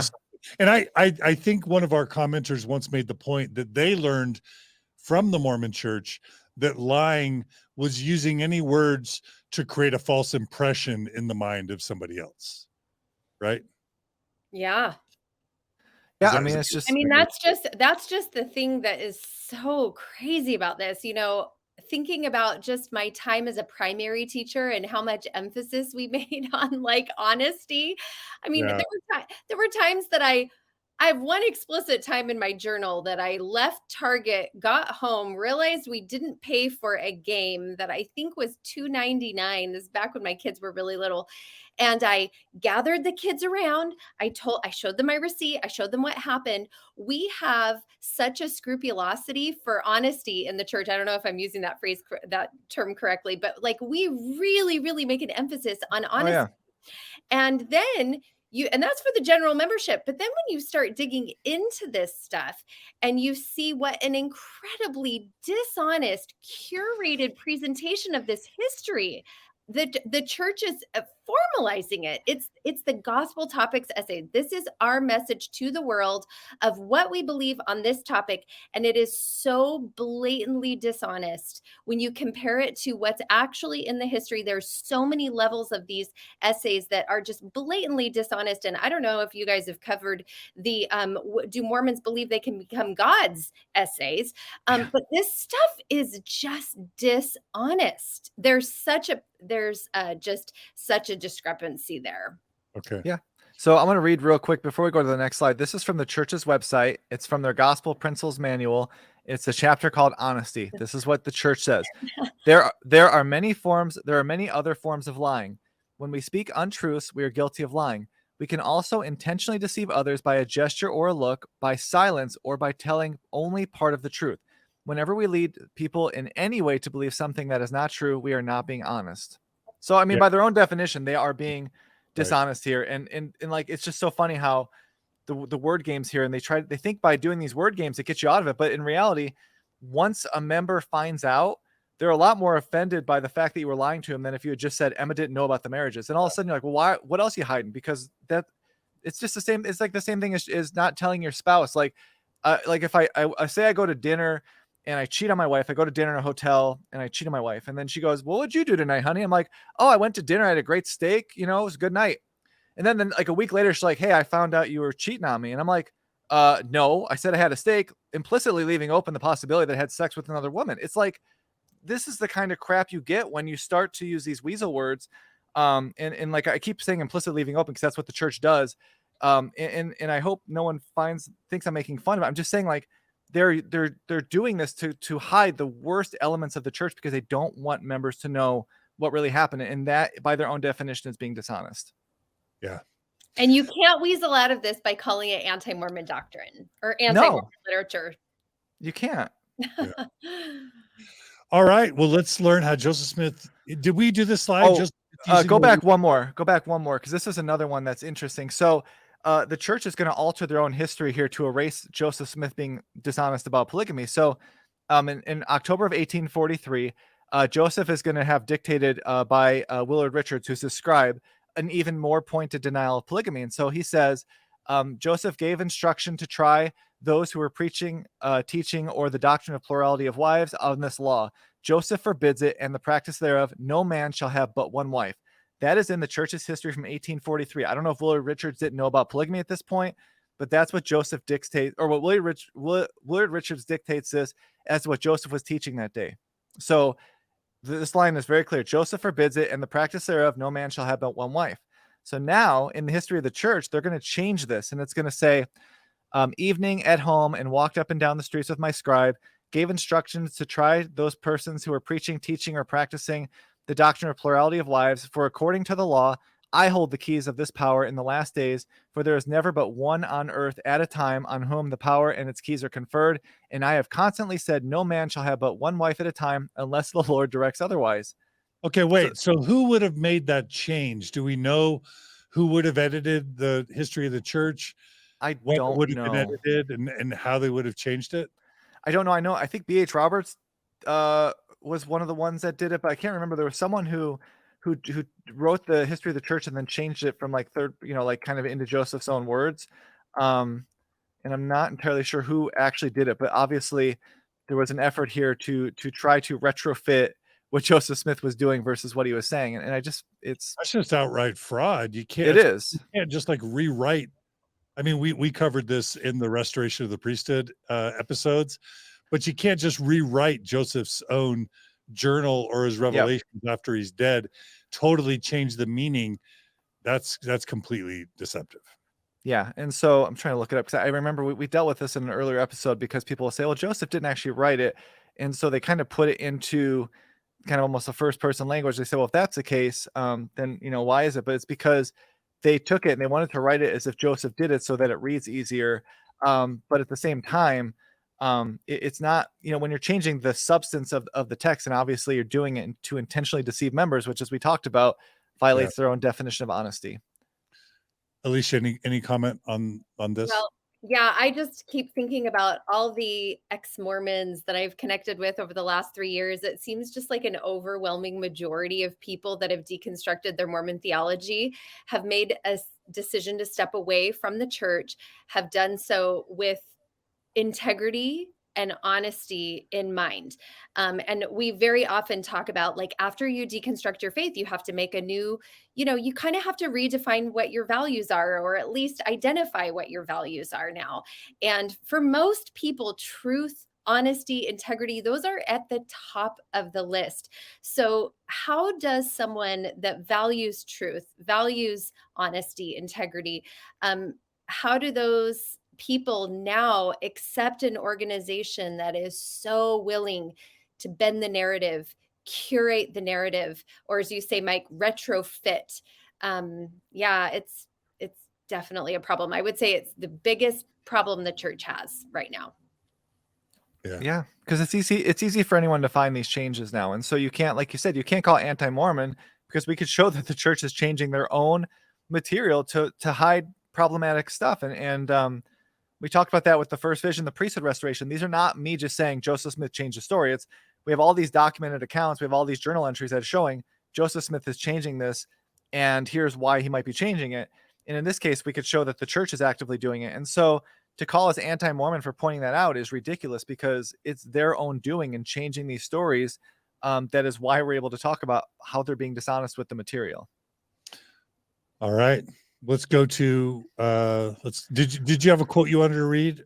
No, this is good, because these Okay. next two we'll go through pretty quickly. This is just we talked about this in the second episode on Joseph's proposals, and so this is a statement that is published in the church newspaper, and it's signed by Emma Smith, and this is actually what Joseph is referring to in that quote about the Relief Society publication. And so they released a statement, and it says, "We, the undersigned members of the Ladies Relief Society and married females, do certify and declare that we know of no system of marriage beyond being practiced in the Church of Jesus Christ, Latter-day Saints, save the one contained in the Book of Doctrine and Covenants 15, and we give this certificate to the public to show that J.C. Bennett's secret wife system is a disclosure of his own make." And it's signed by Emma Smith, who obviously at this point doesn't know about a lot of the marriages, but it's also signed by Elizabeth Ann Whitney.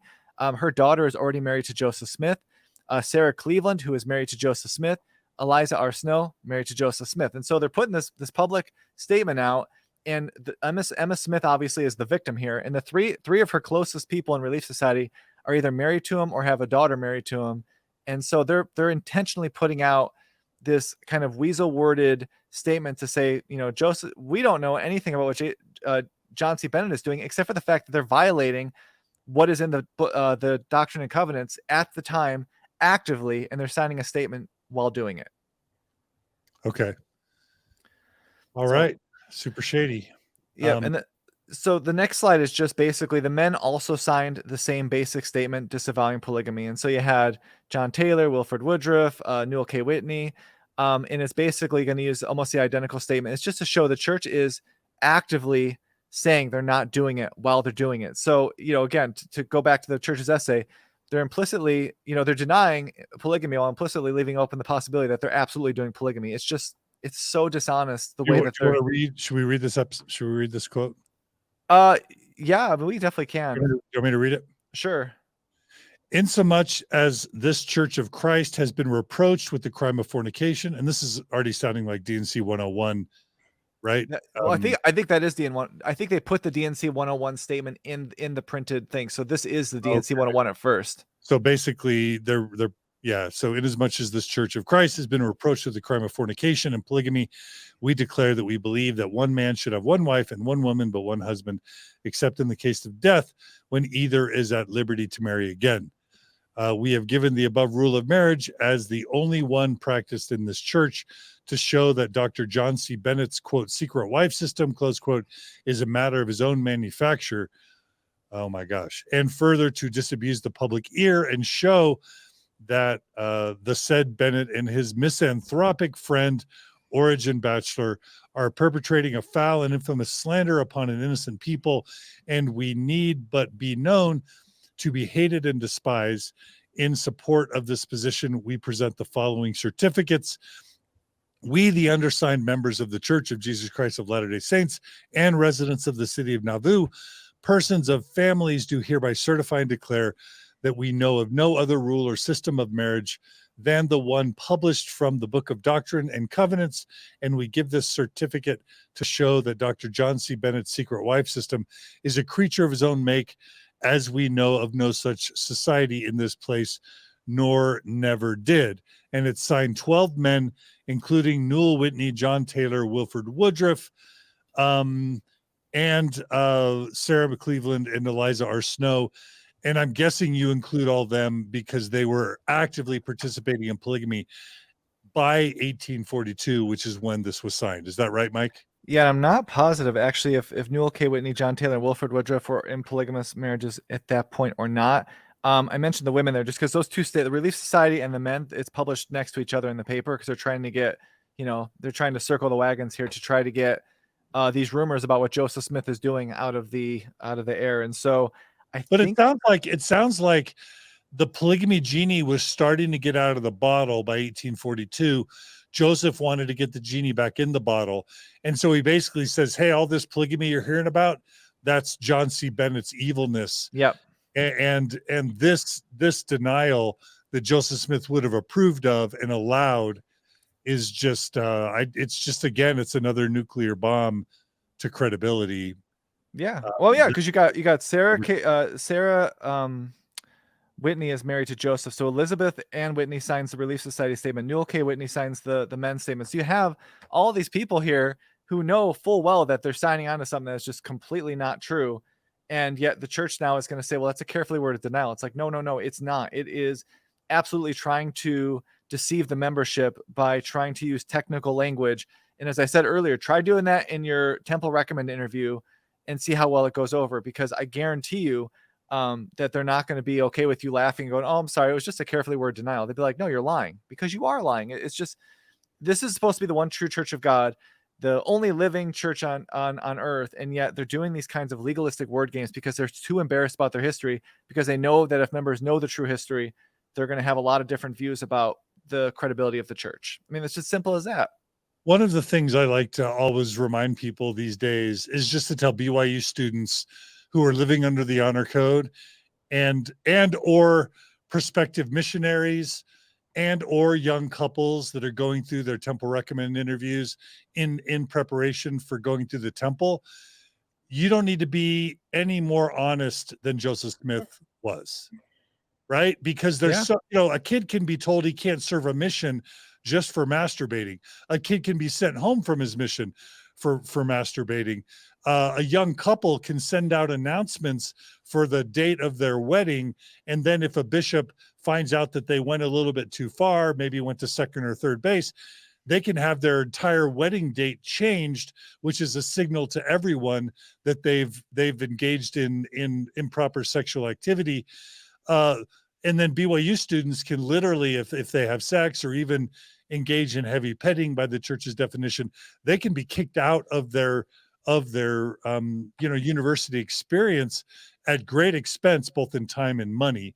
And those stakes are so high for things as ubiquitous as masturbation, let alone petting or minor sexual activities, that I just want to remind all of them, any believing Mormon within the earshot of me, you do not have to be any more honest than Joseph Smith himself was. Elisha, you're smiling. You like that? Yeah, I love that. I think that was a good contribution to the mental health of the active, believing young members of the church today. Yeah. That was beautiful. Yeah. I agree. All right. So we have Alicia's approval. So I think we're good. Can we see a thumbs up? Can we see a thumbs up there, Elisha? We get the Elisha thumbs up. All right. I support this statement. All right. So Mike, now we're on to the next apologetic from the church, which is that God wasn't clear enough with his instructions to Joseph, that Joseph was just trying to figure it out. And God, we all see through a glass darkly, and God didn't want to be too explicit. And so, that's the defense. Do you want to go ahead and lay it out? Yeah, and so we talked about this in the episode when we looked at DNC 132, the wording of it. But the essay that the church put out says, Although the Lord commanded the adoption and later the cessation of plural marriage in the latter days, he did not give exact instructions on how to obey the commandment. At first, again, I want to say polygamy and plural marriage is not over. And so it's still the doctrine of the church. And so they keep saying things like the cessation of plural marriage. They did not end it. They ended it for time. It is still absolutely considered to be what we are all going to live through in the eternities, because DNC 132 is still doctrine. And so we need to look no further than Russell M. Nelson and Dallin H. Oaks. Dallin H. Oaks will be the next prophet. Both of them are sealed to multiple women. And under church doctrine, they will be sealed to them for eternity and will be able to have sex with both of them to create enough spirit children, to populate their worlds as gods. And I would just note that if you truly believe that polygamy is over, do you find it to be a coincidence that Russell M. Nelson and Dallin H. Oaks both chose second wives who were not previously sealed, meaning that they're going to be with them for eternity? Do you see, I think that to me is a big tell that they absolutely believe these women are going to be theirs forever with their first wives. So, all right. Yes, I just throw that out there because I hate when the essay keeps saying it's the cessation. It's not over. So we don't need to harp on that, but I always want to point that out because they use these little words to kind of indicate that it's over, and it's not over. Okay. But Elisha, you want to add, Elisha? Oh, to me, the history of polygamy, obviously, it's such a massive problem. It remains a sacred doctrine. It's canonized in the Doctrine and Covenants. Yet, if you live it in this life, you'll be excommunicated. And it's honestly just such a surprise to me, honestly, that the church hasn't repudiated this as doctrine at this point, written it off as a mistake, but instead uses just these very vague and dishonest ways of talking around it. I don't know. Yeah. Nope. That's it. Okay. All right. Well, let's go to examples of we know in the Doctrine and Covenants. It's so one of the reasons the Doctrine and Covenants is such a tedious read is because God can be so prescriptive and pedantic and tedious about the most minor things. So that's what I'm guessing we're going to be covering here. Is that right, Mike? Yeah. No, and that's just it. So remember, we talked about this in our first step polygamy episode, and I mentioned it earlier. Joseph Smith is going to dictate the entire Revelation in one sitting. It's over 3,000 words, and so it's an orally dictated text, and that's why you have a lot of these rambling sentences, and why God seems to sometimes lose his train of thought, because the person who claims to speak for God is doing this all orally and tends to make a lot of mistakes. But these are all areas of DNC 132 where we are getting very specific rules. So verse 8 says, "Behold, mine house is a house of order, saith the Lord God, and not a house of confusion." That seems to contradict the essay. Verse 15, "Marriage is not performed in the new and everlasting covenant and in death, making all marriages on earth null and void, except the ones performed by Joseph Smith and the Church of Jesus Christ of Latter-day Saints." Verse 41, "If a woman enters into the new and everlasting covenant and then be with another man, she has committed adultery and will be destroyed." As I mentioned, that's going to not be good for all of the polyandrous wives who Joseph just basically ticketed for destruction. Verse 44, "If a woman is faithful, but the husband breaks the vow, then the woman will be given to another who is pure, and only Joseph holds the power to do it." That sucks for mixed faith marriages, because when you pass, the woman then it's going to be given to another husband for eternity, and the husband obviously will be kicked to a lower level. Verse 51, "Emma Smith is not allowed to partake of the offer which Joseph Smith made to her, which was either to take additional husband for herself or to offer divorce." DNC 132 rescinds the offer with the claim that it was an Abrahamic test, which is funny because polygamy is talked of as an Abrahamic test, except they went through with that fully. And then if you go, I think the next one, we've got some more. Okay. Just to go through them quickly. Verse 54, "Emma Smith shall abide and cleave to Joseph Smith, but if she does not accept Joseph's polygamy, she will be," and I quote, "destroyed." Verse 57, "Joseph Smith should not put any property out of his hands, for Satan seeketh to destroy." Again, that's ironic because Joseph puts a lot of property out of his hands that very same day later to Emma. Verse 61 and 62, it says, "Men are only allowed to marry virgins, yet Joseph Smith married 11 women who are already married to other men." Then it says, "Men must gain the consent of their first wife," although DNC 132 then gives a loophole 4 verses later that makes the wife at fault if she does not give consent. And then verse 63, "The commandment is to take virgins to replenish and multiply the earth, but if those virgins be with another man, they will be destroyed." Again, it makes clear that the women are to be given to men, which is a theme that is woven throughout basically Mormonism and, of course, this text. And so these are all very specific rules that are coming in DNC 132. And ironically, Joseph Smith breaks pretty much every one of them. And so to say that it wasn't a specific or clear revelation, I think is very the church doesn't want people to read this. I think, like you said, do a cold reading of it. So they're trying to tell you like, oh, it wasn't clear. It's like, no, it's actually clear, and it's horrific, but it's clear. Yeah. Elisha, any responses to the specificity? Yes, that word. I just think it's so incredibly brazen of the church to write this gospel topics essay when they are literally referring to something that is in scripture. Like, all you have to do is read Doctrine and Covenants 132 to see that it actually was very specific. And it says there in the essay, just to reiterate, he did not give exact instructions on how to obey the commandment. And I'm just going to say that to me is an outright lie. And I think it's just incredibly brazen of the church to write that when any member of the church can go read Doctrine and Covenants section 132 right now. Just open your scripture and you're going to see how specific it is. It's got the consequences of it. It's got how it's supposed to be done, who's in charge. So it's crazy. It's I crazy. had a friend who's passed away who used to say, if you want to hide something from a Mormon, put it in a book. And I didn't totally get what he meant, but I think he was basically saying Mormons don't tend to read stuff about their own church. And I think most Mormons have, if they have read D&C 132, they haven't really processed it because it's so problematic. Oh yeah. Because I've talked about polygamy on my TikTok channel, I've gotten messages from friends and people that I've known over the years that have said, "Hey, do you have any sources for polygamy? Like, where does it say that was ever a thing?" And I just point them to Doctor. Do you want a faithful source? Doctrine and Covenants section 132. Like, it's right there. Yeah. Yep. I've had that experience too. They'll reply, like, I'll put some on Twitter, like a quote, like, that's not part of polygamy. Like, it's verse 42. And they're like, Mhm. that's not what it means. I'm like, you just said it wasn't there. And all of a sudden, you're like, well, he doesn't mean that. It's most people. And again, when I was a member, I'm still a member. When I was an active member, they didn't talk about polygamy really at all, but every once in a while they would. And they would just talk about those first few verses about, sealings.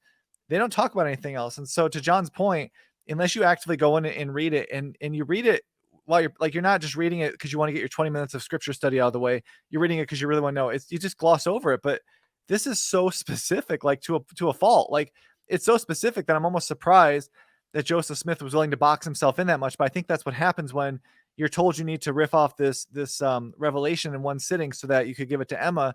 You're just trying to put all these ideas together that Joseph's trying to use to justify what he's doing. But the problem is, by making all these different rules and having some of them contradict, having Joseph already violating most of them, it leaves you in 2022 with a huge mess on your hands. And that's why the church is trying to basically tell you, oh, it wasn't clear, so don't worry about it, as opposed to them saying, let's go through what the rules were. I think there's a reason for that. And Yeah. in the chapter summary of 132 is actually the language plural marriage. It's either plurality or plural marriage. It's there in the scriptures. I mean, it is, I don't know what year my scriptures are, but it is in the chapter summary Oh, yeah. at the beginning there. So, Yeah. All right. Well, let's go to the next slide, which is the apologetic the church likes to use around polygamy that they use with all early Mormon polygamists, which was that they would rather die when they were told about polygamy. They would have rather died than practice it, or an angel with a flaming sword made them do it. So Joseph Smith, the reluctant polygamist. Yeah, and so we've talked about this now a few times, but this is such a common apologetic, and of course it's in the essay, and it's really to imply that Joseph is the victim here. It's not the girls who are the victim, it's not anyone, it's Joseph. And so this is from the essay.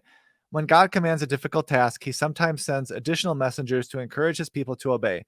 Consistent with this pattern, Joseph told associates that an angel appeared to him 3 times between 1834 and 1842 and commanded him to proceed with plural marriage when he hesitated to move forward.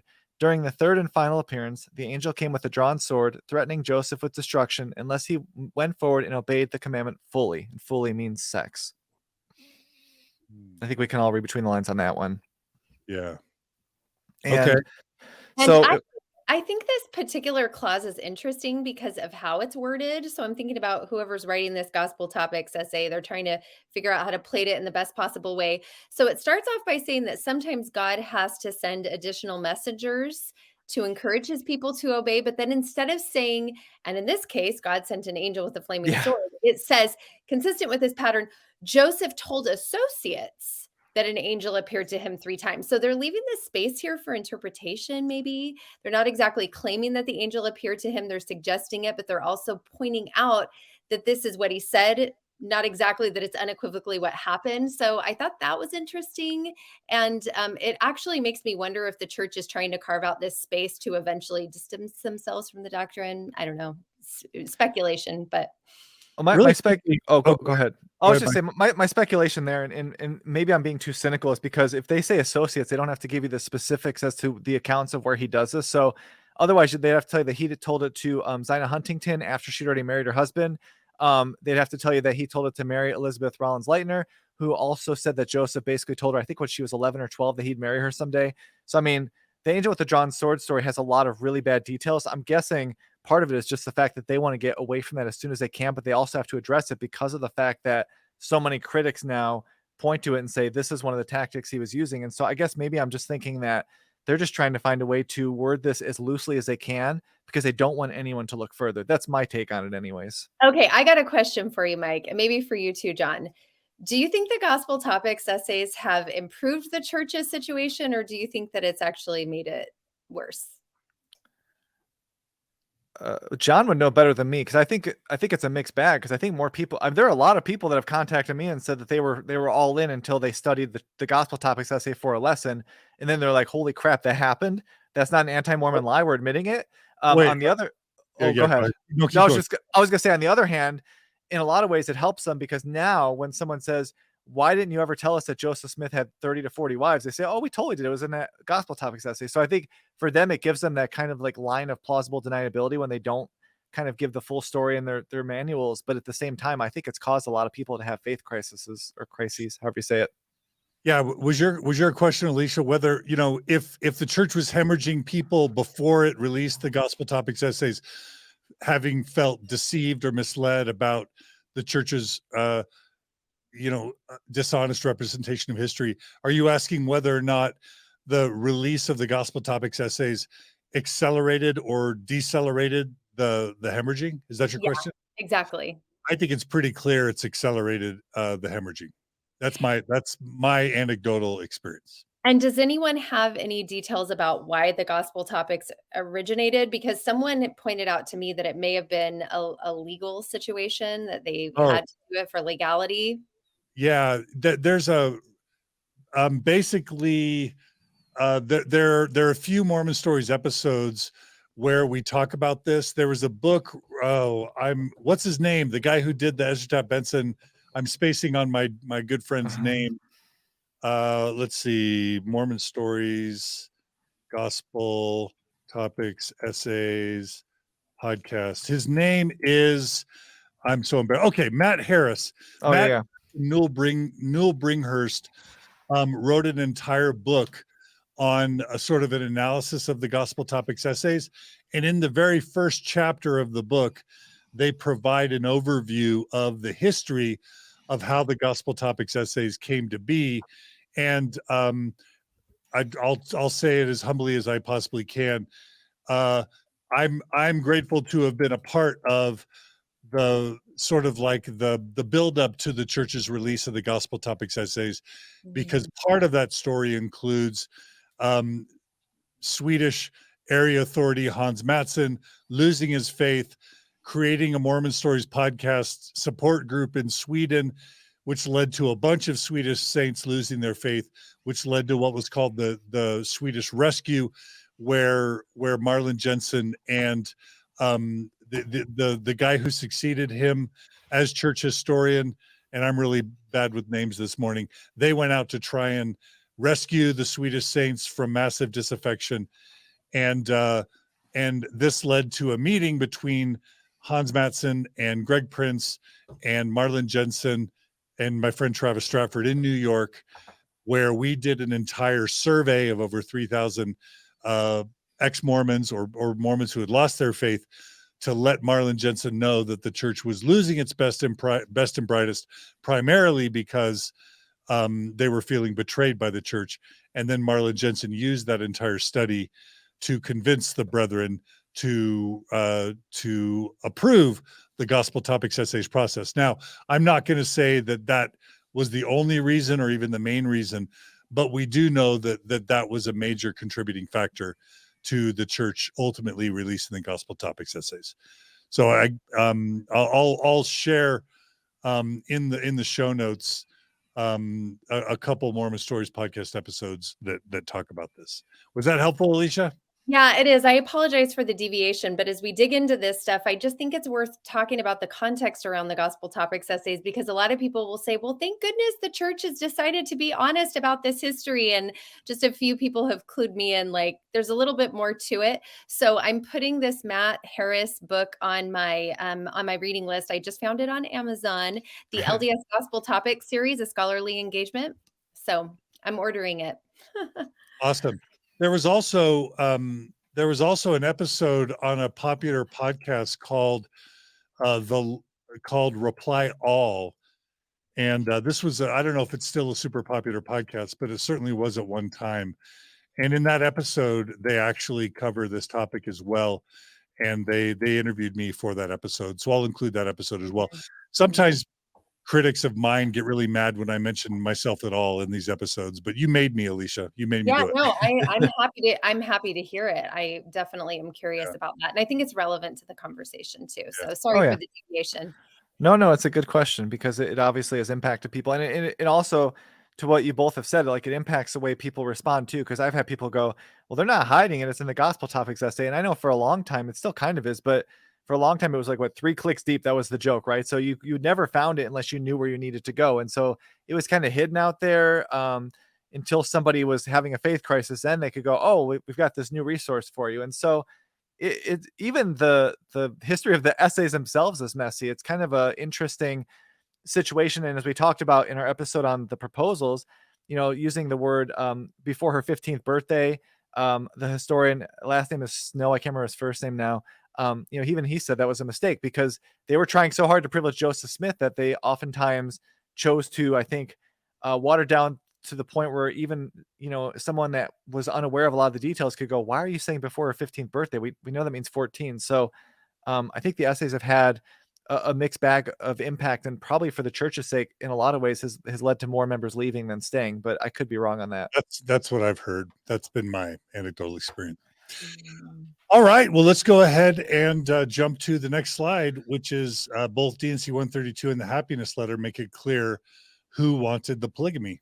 Yeah, and so this is one of those things that we're trying, the church wants so hard to make it sound like God kind of came to Joseph, who wanted nothing to do with this, and just forced him into it. And so we've talked about this before, but in D&C 132, it says, verily thus saith the Lord unto you, my servant Joseph, that inasmuch as you have inquired of my hand to know and understand wherein I, the Lord, justified my servants, blah, blah, is touching the principle and doctrine of their having many wives and concubines. So D&C 132 is saying Joseph is the one that went to God and said, hey, what about polygamy? And then in the Happiness Letter, which is another document we talked about in our last episode, Joseph Smith says, if we seek first the kingdom of God, all good things will be added. So was Solomon. First he asked wisdom, and God gave it him, and with it every desire of his heart, even things which might be considered abominable to all who understand the order of heaven only in part. And so both of these letters and documents are saying that Joseph Smith is the one who is asking for it, and this is what he desires. And so to then paint Joseph as this reluctant polygamist, I think, is irreconcilable with what we have as far as D&C 132 and the Happiness Letter. And I think this is why the church is working so hard to try to avoid giving us more of the data and just kind of keeping it more on the surface level, because to me, those two statements right there are pretty damning as to why Joseph Smith was looking to do polygamy. And it's probably reductionistic to say he was just, horny and wanted to have lots of sex with people. There was certainly that was part of it. And there was probably some other motivations as well, including him trying to figure out why early prophets in the Old Testament were engaging these sort of marriage practices. But I think it just, if the church is going to be fully honest, Joseph clearly liked sex and had a lot of power and charisma, had a lot of access to women, and like many cult leaders and or leaders of high demand religions, it's just what leaders of high demand religions do, whether it's Warren Jeffs, whether it's Keith Raniere, whether it's the Waco guy, what's his name? David. David Koresh. David Koresh, Bhagwan Sri Rajneesh. Pick your Jim Jones, pick your cult leader. They're having sex with lots of women. And it's just clear that it would be just a miscarriage of honesty to act like that wasn't a prime driver, in my opinion. Elisha, you agreeing, disagreeing? Yeah, I agree. Yeah. I agree. It's hard to say those are hard words Yeah. to Yeah. speak when this is your culture. I love the Mormon people more than they're my people. I mean, I consider myself one of them. And so it's really hard to align what the church is today, such a beautiful group of people. I mean, there are complexities there. There is harm. It's a mixed bag, right? But it's hard when that's your tradition to associate the word cult to it. But really, when I go back and I view this through my current 44-year-old lens as a seventh generation Mormon, that is exactly how it reads to me. It reads as a cult leader. I'm sorry, Mike. I know you don't like us to use that term cult on this show. But that's how it reads to me. It's very consistent with all of those groups that you mentioned with the branch Davidians. I mean, you go through those characteristics of early cults, and it looks very similar to the early Mormon church. Yeah. I'm going to read this quote. We've read this in the Happiness Letter episode, but this is from Jonathan Streeter's presentation from Sunstone. He says, keep in mind that special divine permission is nothing new. Self-proclaimed prophet David Koresh and the Branch Davidians claim special divine permission to take child brides for the purpose of producing the 24 elders foretold in the book of Revelations. Self-proclaimed prophet Wayne Bent of the Lord Our Righteousness Church claims special divine permission for having sexual relations with children, even his own daughter-in-law, in order to avoid God's punishment. Self-proclaimed prophet Julia Shacknow of the sect known as The Work claims special privilege to promise salvation in exchange for sexual intercourse with women and children, including his own stepdaughter.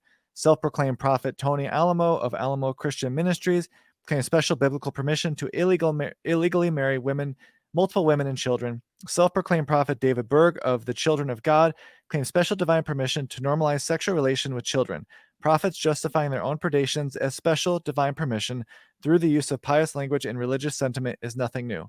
And it's true. I mean, like these other prophets who everyone in Mormonism will be like, oh, those are predators. They talk about how God was going to hurt them if they didn't do it. They talk about how these people had relations with their stepdaughters. And remember that Joseph Smith took some of these girls and claimed them as adopted daughters and then married them. So all of these things are still they're common threads. And so, as John said, and as Elisha said, these are themes you see in really bad, high demand in cult leaders. And yet Joseph Smith does it. And all of a sudden we're like, oh, ours is different. And it's not, it's the same thing. It's just a different terminology. We just happen to be a religious organization. I say we, I'm not a member anymore, but that has really flourished. And we've put so much emphasis on things like discipline and education and being well spoken and being kind and compassionate. And of course, I don't ignore that there are there's a paradox there too with our policies, but in general, the people of the Church of Jesus Christ of Latter-day Saints are a beautiful people, and so it's hard to associate this culture with that of a cult. But when you go back into the beginning formative years of the church, it was consistent with all of those other cults that you mentioned, for sure, in my opinion. Yeah. Well, let's go on to the next apologetic that the church. Oh, by the way, one thing I was going to mention just to close out the discussion of the gospel topics essays. I think what we know is that the church would pick an expert in various topics to have them write the first draft. And my understanding is that Brian Hales is kind of the go-to expert on Mormon polygamy. He's actually not a historian technically. I believe he's an anesthesiologist, but he has become the church's go-to apologist on polygamy. And it's my understanding that Brian Hales wrote the first drafts of the church's polygamy essays. Have you heard that, Elisha? No, I hadn't heard that he wrote the gospel topics essays, but I guess that's not a surprise. And I do appreciate his work so much, and also his late wife, Laura. Um, yeah, I mean, I've leaned a lot on their studies. They've done a lot of work. Yeah. So Yeah. I mean, and that's the thing. I think Brian Hales is cited 8 times in there. He's cited more than anyone else. So it would make sense. And honestly, it would make sense for him to do it because he probably has the most grasp on polygamy in the church from someone who is a faithful member. I mean, obviously you could go to like Lindsay Hansen Park, but I don't think the church wants to know what she thinks about polygamy, and certainly is not going to put it out to members. So I have no doubt that they went to people that they knew had some level of expertise in a certain field and said, can you write the draft? And then of course, I think the race and the priesthood one, they said the first draft was like 50 pages, and obviously it got whittled down to what is probably like 5 pages. So I am sure Brian Hales had a first draft that probably alters or differs greatly from this. But yeah, I mean, it certainly seems to be heavily reliant on his material, but his material is very robust. He's done a great job of not just collecting the documents, but they're all up on his website. So that in that regard, I mean, obviously I disagree with some of the apologetic spin he has, and I know he would disagree with some of my spin, but I do appreciate that he's been pretty transparent with a lot of the documentation, which I definitely appreciate from the work he's done, and from Laura, obviously, who passed away. So I think they've been a blessing to the church's records in transparency, even from someone who doesn't agree with their ultimate kind of outcomes on Joseph Smith as a person. Right. All right, let's go to the angel with the drawn sword story, which continues the reluctant Joseph as the reluctant polygamist, right? Narrative. Yeah, and so this is just more to note, the essay is trying to kind of paint Joseph as this victim who refused to enter into polygamy until his life was threatened. And, it just to me kind of shows that we know where Joseph used the story. And so you're trying to give him the rosiest lens to look through. And, Zina Huntington refused his proposal. She married someone she loved, and he still, he wouldn't do the marriage. He refused to do the marriage, which threw their marriage, their wedding day into a tailspin. John C. Bennett had to jump in and do the ceremony. Then he goes and says, oh, I tried to put it off, but the angel won't let me. We have the documentation on how he used it on Almera Woodward, Mary Elizabeth Rollins Lightner. She was also already married to her husband, Adam, who, we have to believe was a marriage more out of love than religious necessity.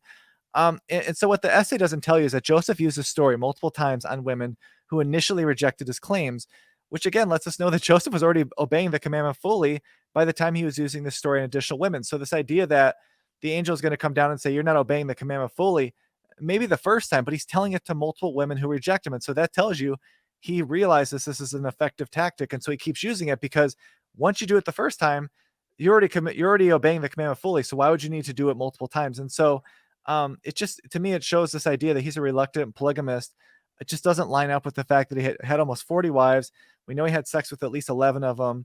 It just doesn't paint the picture of someone who's trying to do the bare minimum just to get by. This shows someone who is kind of crafting his techniques and finding the ways that work and finding the ways that don't work as he proposes to more and more women. And I think that we've shown that in all the previous episodes. It just doesn't line up with this idea that Joseph Smith really didn't want to do it and was forced into it, because we could show from DNC 132, it was him asking for it. And we could show from the proposals that he's using these same lines on different women, which would make no sense if the whole point was he had to do it fully with one person. It just doesn't make sense. Yeah, the happiness letter itself is about happiness, and so that doesn't that imply that polygamy and sex would make Joseph happy, along with, with Nancy Rigdon, right? Yeah, and it also obviously tries to imply that it would make Nancy Rigdon happy, which obviously Nancy Rigdon knew was not going to make her happy. And I'm sure the fact that these women all rejected him tells you that in their minds, having sex with Joseph Smith was not what they envisioned as being happy. Some of them. Well, some of them. We don't know. Yeah, we don't know. Did you want to add? I was just going to say, I don't know how I never connected the dots there, that right at the beginning of DNC, you can see that he inquired of the Lord about this. And so the way that I take that is he basically asked for this. But then it's just so interesting how God is now so serious about enforcing something that Joseph Smith asked for. So I know there's this premise of like, well, you're not expected to obey a commandment until it's been revealed to you, right? That's why we can't hold ourselves against other people who don't have the higher law. But it just seems so bizarre now to think about this, that like Joseph Smith asked for this, and then God is so serious about him now keeping the commandment that he's going to send an angel with a flaming sword. If he does not, he's going to destroy him now if he doesn't. Yeah, that's a It just, really good It point. it is. just paints God in just this bizarre Yeah. way. Yeah, it's like on the one hand, Joseph's like, "Hey, God, what about this?" And God's like, "Oh, you're asking? Okay, well, here's my answer." And then just he's going to turn around and say, "You're all toast if you don't do it." That's Yes. Yeah. That's a It'd be great. like, I go to my dad and I say, Dad, I'm really hungry. Can you give me $5 so I can go to McDonald's? And my dad's like, yeah, If you okay. don't go to McDonald's, I'm gonna Yeah. slay you. And right? then like 3 hours later, he's like, hey, that $5 is still on the counter. Didn't you go to McDonald's? I'm like, no, you know what? Actually, I just wanted to know if you'd give it to me. I'm not really hungry. And he's like, dude, you're gonna go to McDonald's and you're gonna spend that $5 and you're gonna eat that lunch fully. And if you don't, I am going to freaking kill you. It's so Yeah. inconsistently bad. Right. That's why like people, and again, like when I've told this to a few people that are not in the church, that have never part of the church, they laugh at this stuff because they're like, this is so transparently made up. And it's Right. because it nothing, like Elisha says, once you start connecting the dots, you're like, wait, what? It makes no sense. It really makes you shut off your critical thinking to even give this plausibility because it's so cartoonishly bad. And yet the church is going to try to spin this in the essay as if it makes total sense when even in the essay they're not giving the details because they know it doesn't make sense. Yeah. We're all a little bit ranty today, but we're trying to get all our insight in before we end. Yeah. All Polygamy right. does that. Yeah. So This is a great segue to the slide on the priorities of the God of Mormonism. yeah, and so, basically what God sends an angel down to threaten his prophet for is not having enough polygamous wives or not having sex with enough polygamous wives after the prophet asks God why he can't have them. And then you kind of look at that and you go, okay, well, if he's sending an angel down for that, what is he not sending an angel down for? And so God never sent an angel down to tell the prophets that banning people with black skin from the temple and exaltation was bad. Never sent an angel down because Brigham Young created Utah as a slave state when he had a choice not to. He never sent an angel down to Joseph to tell him that he was getting the Book of Abraham translation completely wrong just before the Rosetta Stone would be cracked and he'd be basically exposed as a fraud for putting biblical errors directly into the Book of Mormon. They never sent the angel down in November 2015 to tell him not to create a policy of exclusion that God was going to have to reverse 3.5 years later. And you might read that and say I'm being facetious, but the problem is you have to reconcile why God would send an angel down to threaten Joseph Smith to have sex with polygamous wives or else be killed while being completely silent on some of these horrific things that happened in the church that we're now supposed to say, that we just can't understand the ways of God, because this is something that tells you that these visions that Joseph Smith have tend to always back up what he wants to do. And yet when it's the other way, God is absent from it. And that's a very big red flag to me. Yeah, absolutely. Elisha, did you want to say anything about that slide?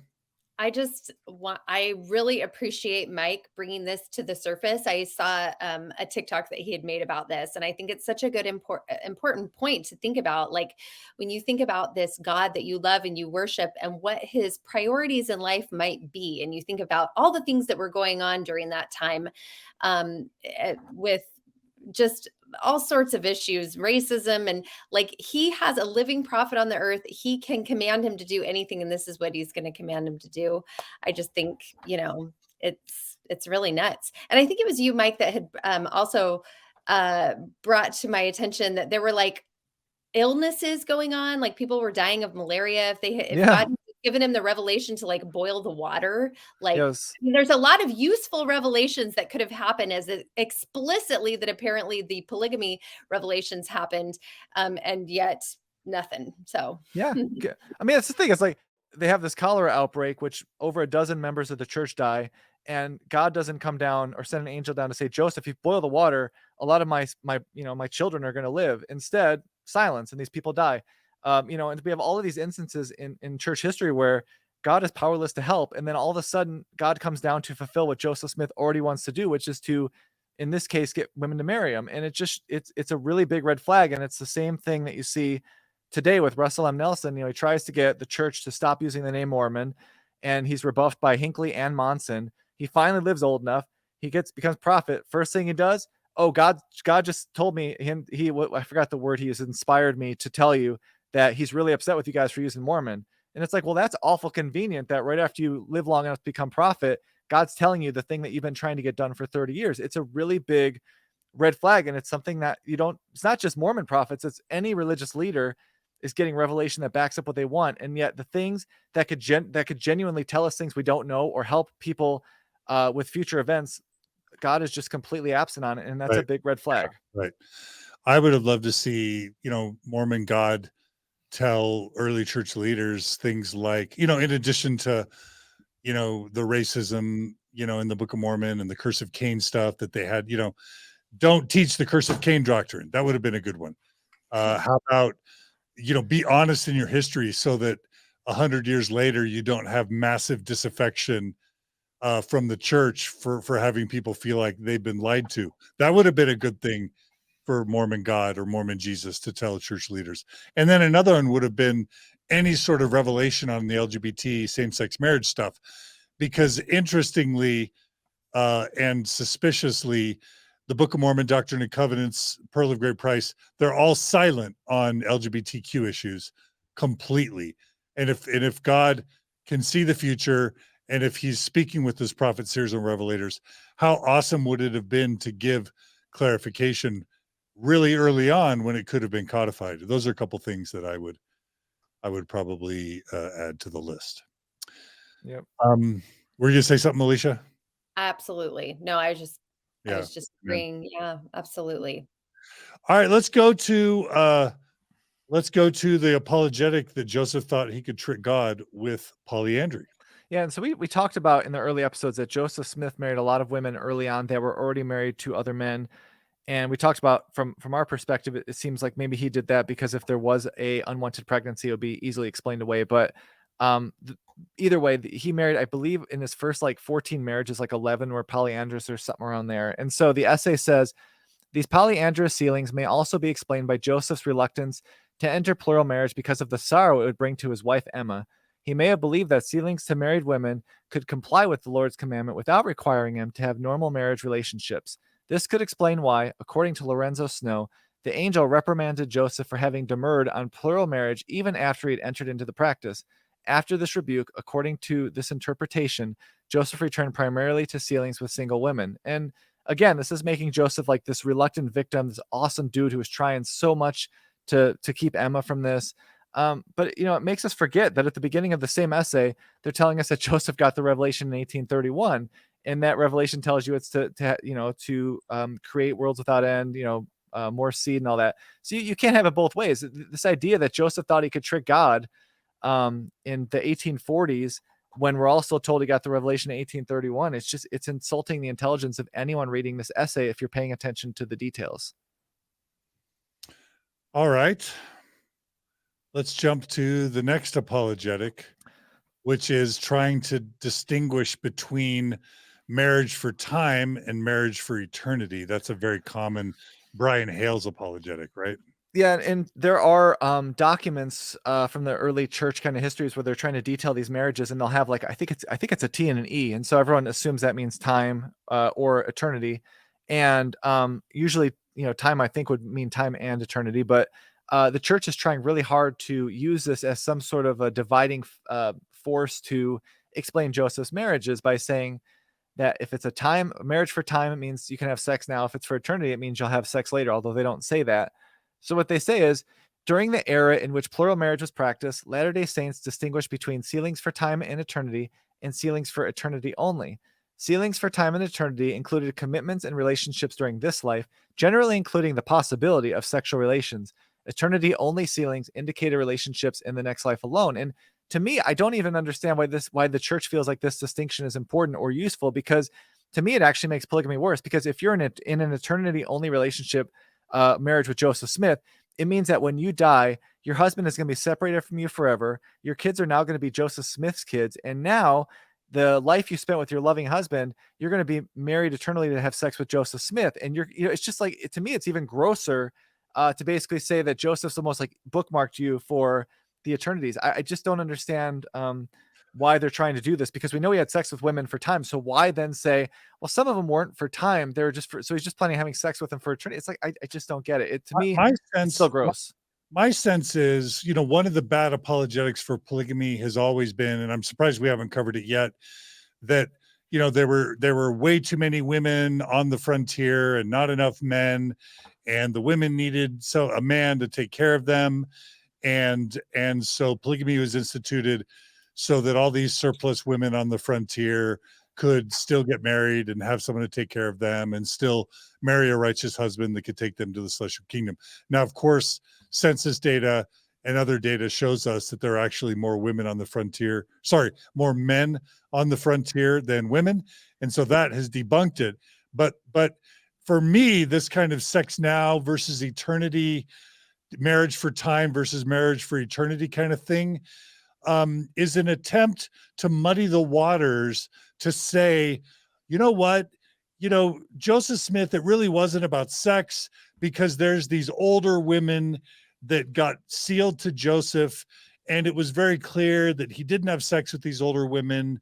They were just older women that needed to be sealed to somebody, and so they got sealed to Joseph, but it was just for eternity only, and there was no sex, which then allows them to kind of cast a shadow over the rest of the polygamy that kind of tries to paint a question mark as to whether or not Joseph had sex with any of his plural wives. Maybe Joseph was the one Mormon polygamist prophet and one Mormon polygamist of all of them that just never had sex with any of his plural wives. And again, I don't know why it would be okay for all the other Mormon men to have sex without restraint with all their wives, but we got to keep Joseph pure.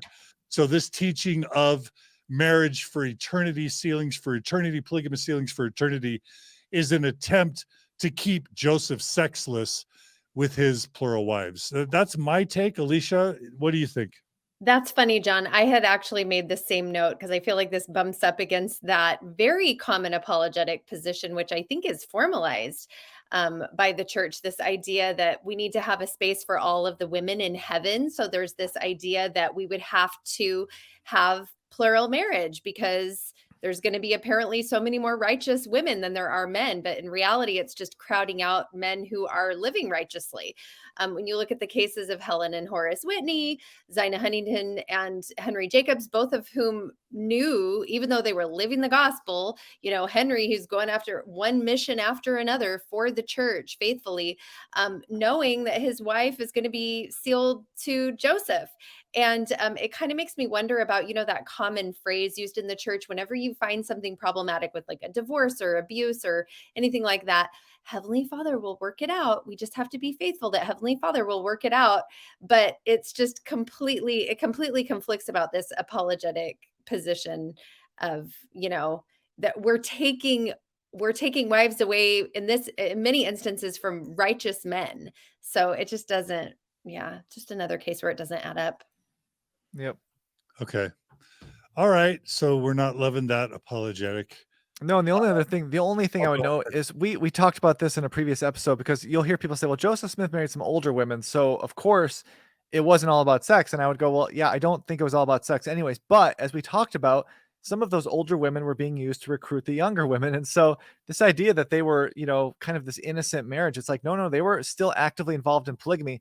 They might not have been having sex with them, but they were bringing younger girls in who were having sex.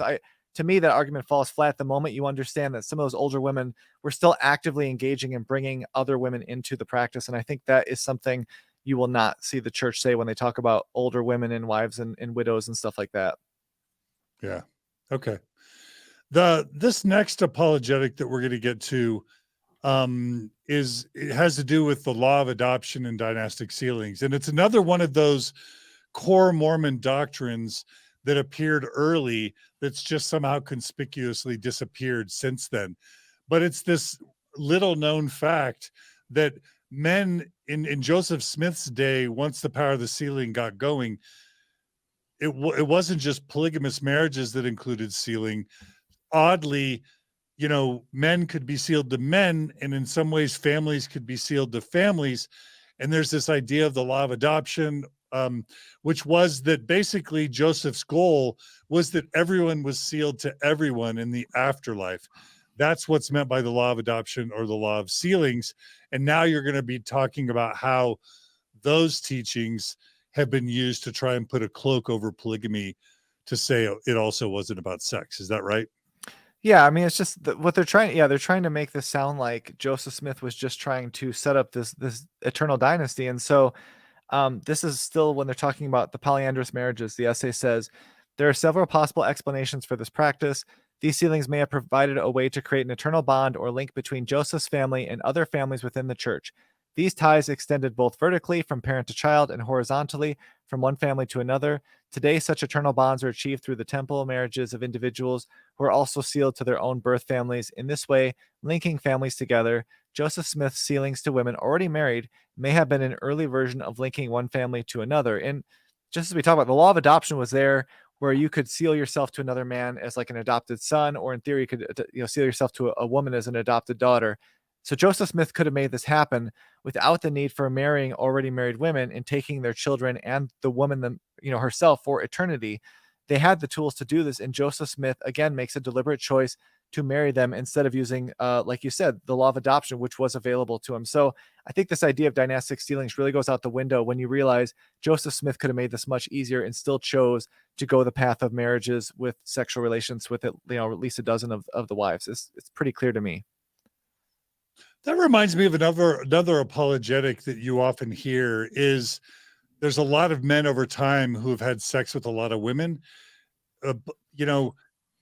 Stop accusing Joseph of being sexually minded, because if he just would have wanted to have sex, he could have just had sex with a lot of women and hid it and lied about it. He wouldn't have needed to create this elaborate theological structure to justify something that he just could have done as a man in power. Do you cover that, Mike, or Elisha? Do you have a reaction to that? No.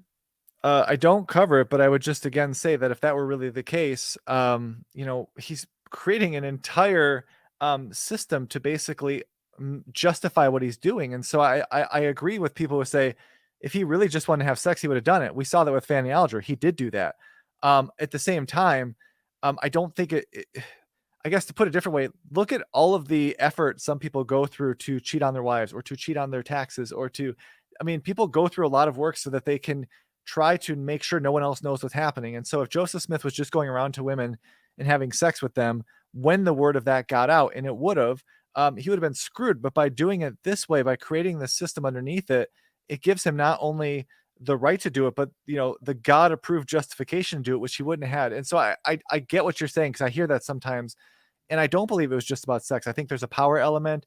I think there's a complicity argument that comes from it, but at the same time, I think that they're missing a lot of the details. They're trying to make it too simple, and I think the history tells us that Joseph is going through a lot of work here when he could have made it more simple if it really was just about creating these eternal dynasties. Okay, so does that cover the dynastic sealings? Do we go to the law of Sarah? I mean, to me, at the end of the day, all you have to say is Joseph had the law of adoption. He chose not to use it. And to me, that's the end of the apologetic. I know that might be too simplistic for people, but if you have a tool that can avoid needing to have sex with these women by just doing the law of adoption, and you don't use it, then claiming Joseph's just trying to create dynastic links, to me, just falls flat. But if either of you have any more notes on that, feel free. But to me, I think it's a pretty cut and dry one. Yeah, that makes sense. All right, let's jump to the next one, which is the law of Sarah and Joseph Smith's oops moment. Yeah, and so we talked about this in the DNC 132 episode, but again, remember, this is an orally dictated text. So Joseph Smith is riffing this 3,000 plus word revelation off the top of his head. Hiram wants him to use a stone. He says no. He says basically he knows it by heart. And so this is from the essay about the law of Sarah. It says, the revelation on marriage required that a wife give her consent before the husband could enter into plural marriage. Nevertheless, toward the end of the revelation, the Lord said if the first wife received not this law, the command to practice plural marriage, the husband would be exempt from the law of Sarah, presumably the requirement that the husband gain the consent of the first wife before marrying additional women. After Emma opposed plural marriage, Joseph was placed in an agonizing dilemma, forced to choose between the will of God and the will of his beloved Emma. He may have thought Emma's rejection of plural marriage exempted him from the law of Sarah. Her decision to receive not this law permitted him to marry additional wives without her consent. This paragraph in the church is absolute crap. And they're making it sound like the law of Sarah was revoked near the end of the Revelation. These are 4 verses apart. Joseph Smith creates this law of Sarah, and I would bet any amount of money realizes that he's giving Emma the ultimate veto power over his polygamous marriages. And so 4 verses later, he takes it away. And this revelation is written in 1843 after Joseph Smith had married over 24 women without asking his beloved Emma for permission first. So this idea that Joseph Smith felt like her rejection of plural marriage exempted him from the law of Sarah is interesting, because he's doing all of this before he even records the revelation or before he even asks her the first time. So he's violating the rule before he even gives Emma a chance to accept it. And these are things you can show through all sorts of documentation. So for the church to make it sound like Joseph Smith is playing by the rules here is just nonsensical.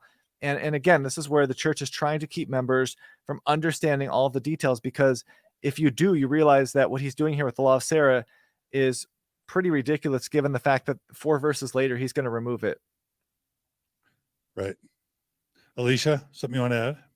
I was just going to say, I think the basic breakdown for this is present the law to your wife. If she gives consent, marry the plural wife. If she doesn't give consent, marry the plural wife anyway. Yeah, I mean, because we talked about this in the DNC 132 episode, and I was half joking, but it's like you go to your wife and you're like, "Hey, baby, so Eleanor down the street, I kind of want to marry her, and I'm asking you for permission, and I hope you give it to me, because I would really like to marry her, and I'll spend some nights with her, but I'll spend some nights here too. But here's the thing, baby, if you don't allow me to marry her, I'm going to do it anyways, and you're going to get to watch me go down the street and have sex with her. Oh, and by the way, if you do accept it, you're going to be blessed. You're going to be blessed, and I will be blessed too. And if you don't do it, I'm going to go do it anyways, and I'll be blessed still, but you're going to be destroyed.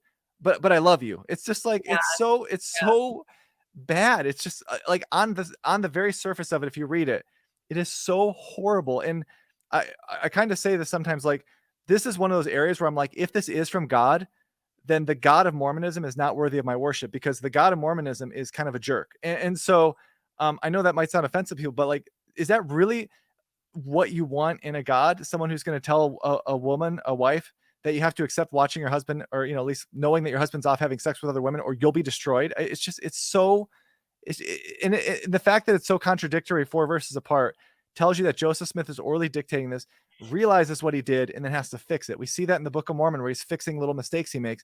This is no different, except for the fact that he realizes he's giving Emma too much power, and so he has to pull it back before she has a chance to use it.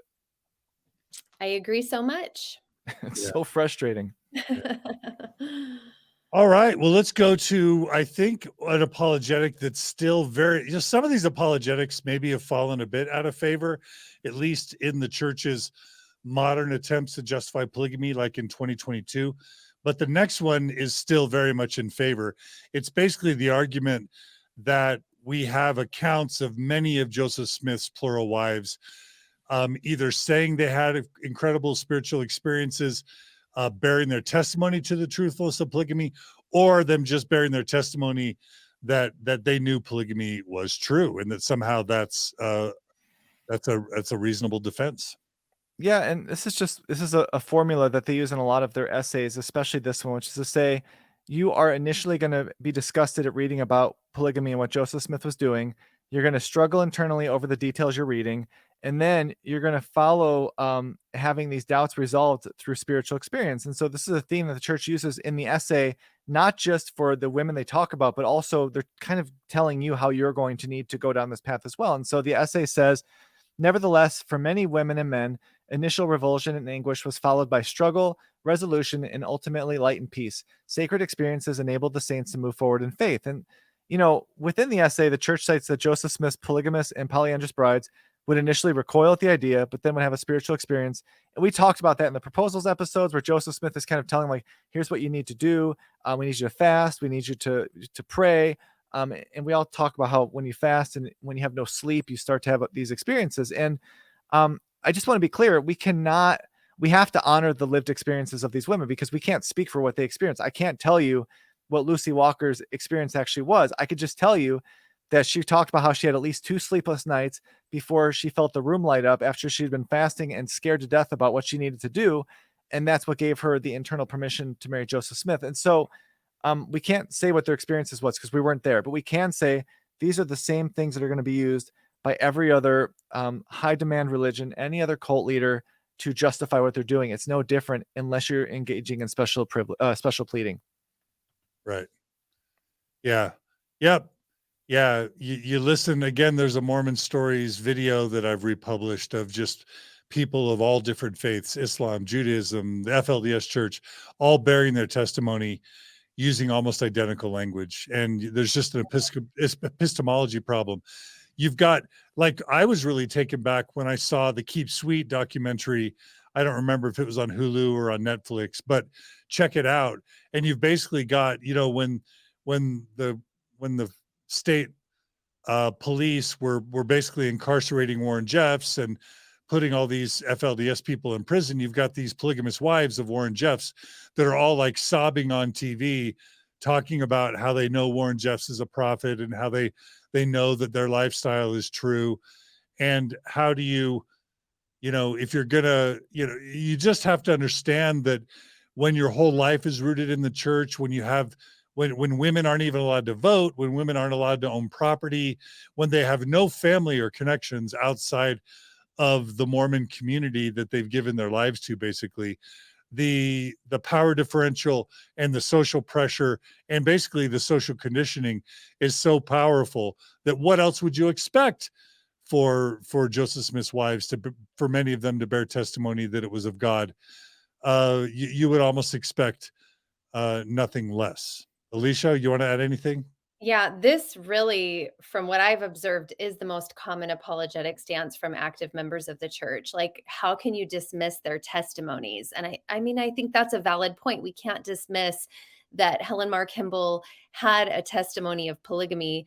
You know, that we can read her testimony toward the end of her life. And I think it was Lucy Walker too. But I think we also have to qualify with the fact that they did have a very limited worldview, that their survival within their tribe was relying on this bias. And when you look at the prophet, the way that he approaches her too, when she's a young girl, when he approaches her about polygamy, he starts off by saying, "Do you believe that I'm a prophet?" And then he tells her what to anticipate will happen to her in the next 24 hours, that she's going to, you know, he says something like, "I know that you will gain a testimony of this. I know that you will receive light and knowledge." And so she has this experience in her room of, you know, this light and this whole, you know, profound spiritual experience. And I don't mean to belittle that or dismiss it, but I think that the idea that there was some confirmation bias going on here is probably a real probability.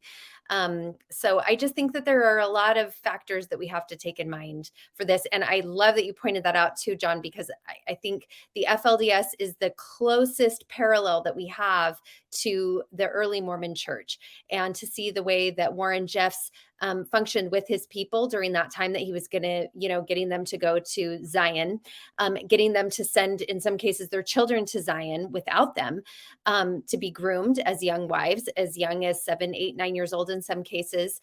That's how he presented it. He said, "Do you believe that I'm a prophet?" Because if he can get them thinking in those terms, remember, I speak for God.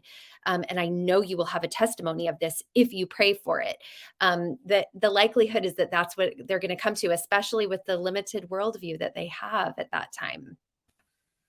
Yeah, yeah. And you just look at the followers of Bhagwan Sri Rajneesh, of Keith Raniere, of David Koresh. It doesn't matter. It's consistent. That they always have women who will say that their sexual relationships with the divine leader, it was inspired by God. So why do we give, like you say, why do we give extra credibility or validity to Joseph Smith's wives? If we do that, then we have an epistemological problem when we've got to say that the other wives of the other cult leaders were inspired too. I think we've made the point. Yeah.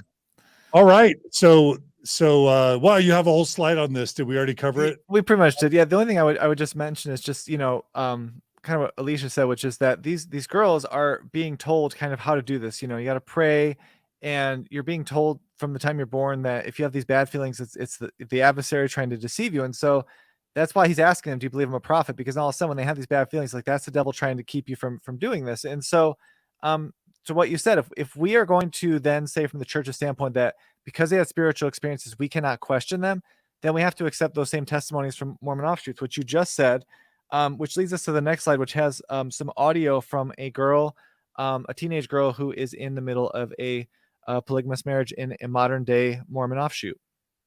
All right, let's go ahead and play it. I've been searching for I'm going to turn it up. witness of this work and of this church, and just tonight I got my witness, and it's burning within my soul of how important this work is and how true it is. I know it is, and it's hard to believe that just a year ago I was in high school, and now I'm in a plural marriage and struggling. But I know without a shadow of a doubt that this is the Lord's work, that I have finally found it. I say this in the name of Jesus Christ. Holy moly, that's way more effective than I think any of our explanations were. That really drives the point home. And that's a modern, FLDS young woman bearing testimony? It is. I forgot which sect it is, but it's one of the offshoots, and I can't read it because it's small, but on the website we have it on there. But yeah, it's one of the offshoots. It's modern times. It's obviously because they have it on audio recording. And yeah, I mean, that's what today's Mormon church, the Church of Jesus Christ of Latter-day Saints, that would be your fast and testimony meeting if the government didn't force them to stop polygamy. I mean, like, I don't know how else to say it. Like, this is what the doctrine says should be happening today within the Mormon church. And so we have all these other people living it, and we look at them, we're like, oh my goodness, they're horrible. When in reality, they're just doing what Joseph Smith created. This is nothing.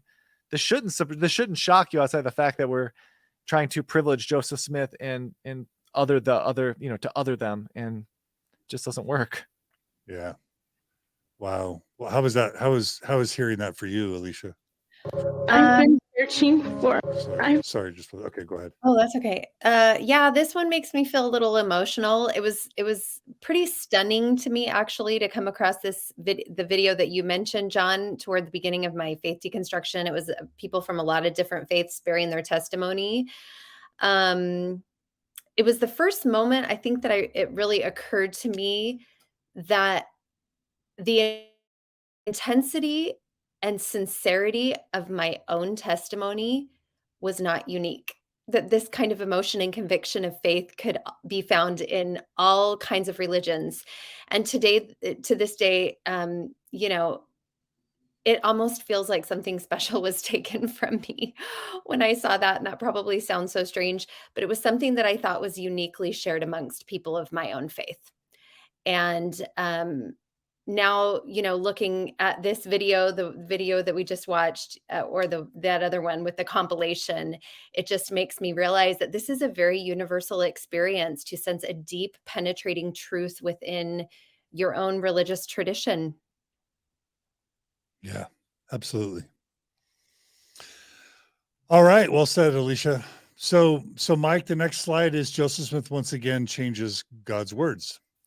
I think this is an important one because we talked about this with the first vision, with the priesthood restoration, with the Book of Mormon, and how Joseph Smith will change God's words, his revelations, in order to basically retrofit his current theology and his current needs into it. And so we've talked about this before, but the Book of Mormon says, "Behold, David and Solomon truly had many wives and concubines, which thing was abominable before me, saith the Lord."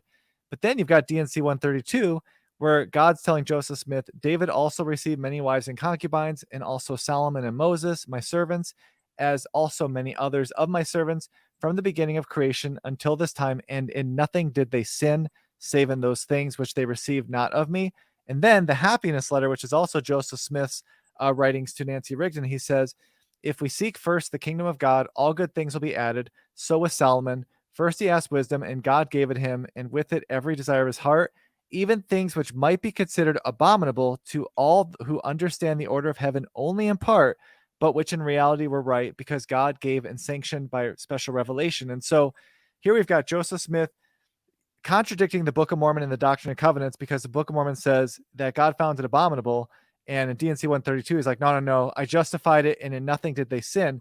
But then in the happiness letter, Joseph takes God and just throws him under the bus and runs him over about 10 times. Because, again, I want to be perfectly clear here. The Book of Mormon says, David and Solomon's wives and concubines, which thing was abominable before me, saith the Lord. Happiness letter says, even things which might be considered abominable to all who understand the order of heaven only in part. So in the happiness letter, he's saying anyone who thinks polygamy is abominable knows the order of heaven only in part. And the Book of Mormon says that God calls it abominable. So I know, I just want to drive that home. In the happiness letter, Joseph Smith is saying God knows the order of heaven only in part because God called having many wives and concubines abominable. And this is Joseph Smith creating more problems by changing the words of God in order to justify his current needs and theology. Yeah, that's pretty telling. Elisha, anything you want to add? I don't know. I feel like I just can't get to the bottom of this. Why is there such a big difference between what's in Doctrine and Covenants? I mean, I know this is all, we could just all draw our own conclusions here, but I just think it's so weird and suspicious that it's such a different presentation in the Book of Mormon than it is in Doctrine and Covenants. Yeah. And is that just because Joseph Smith is trying to work his agenda? Like, I really have no stance here on this. It just seems so suspicious. Yeah. For me, this is why this entire LDS discussion series is so important, because we talk about in some of the early episodes how much the church doctrine and theology changes over time.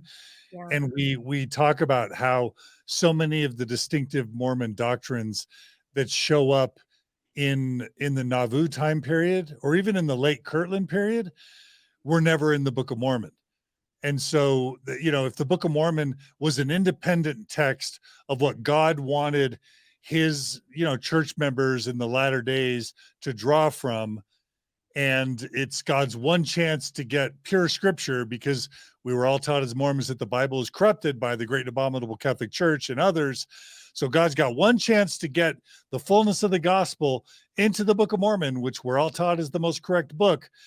And then he leaves out, Melchizedek priesthood, temple sealings, eternal marriage, 3 degrees of glory, the word of wisdom. You're drinking wine, in the Book of Mormon for the sacrament, even baptisms for the dead, just all of these distinctive Mormon doctrines somehow aren't in the Book of Mormon. And instead, the Book of Mormon just almost perfectly reflects not only the arguments that were going on in the late 1820s that Joseph Smith was exposed to, but it also reflects Joseph's exact theology when the book was published.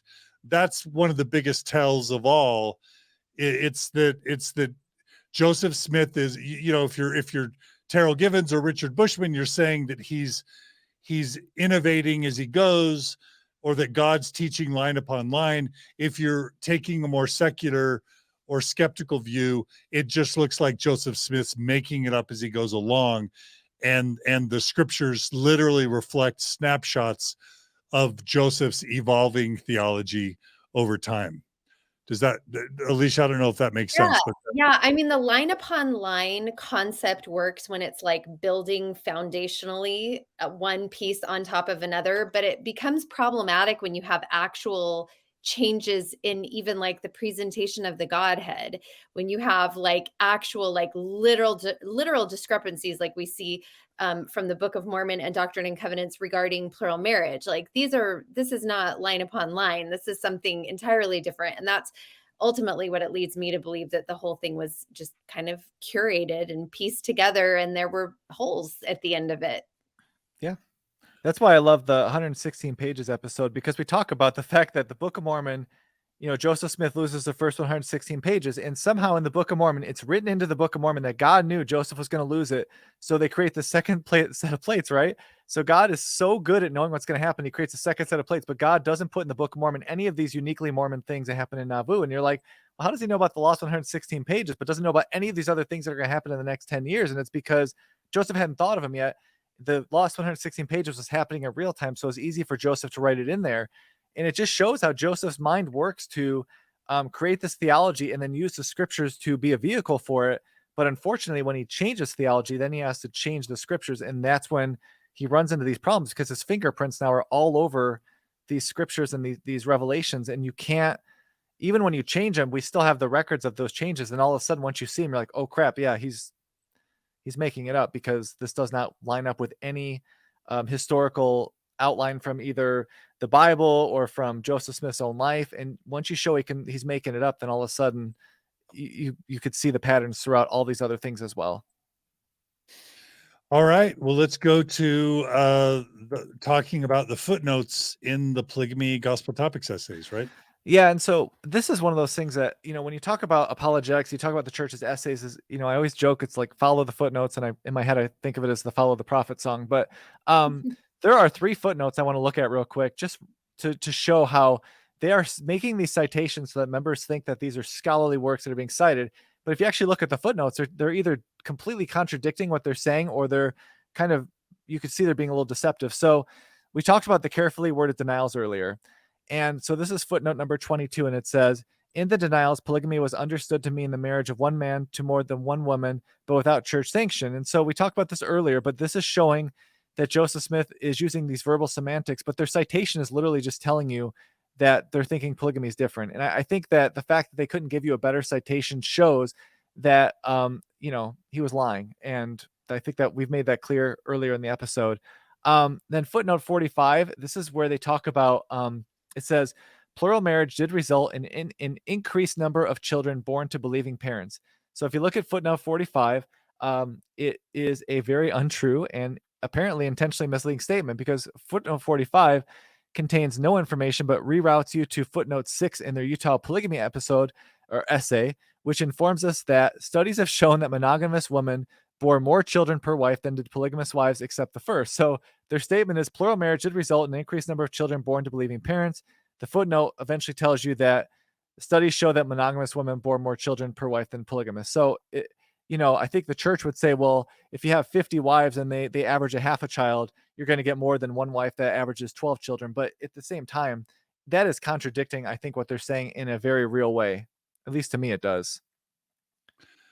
And do you have that final passage to read there from the slide? Yeah. And there's one more, just real quick, that this is the 3rd footnote from the Kirtland and Nauvoo essay, which I found to be a little bit misleading. And so it says, actually very misleading. It says, in biblical times, oh crap, I lost it. In biblical times, the Lord commanded some of his people to practice plural marriage, the marriage of one man and more than one woman.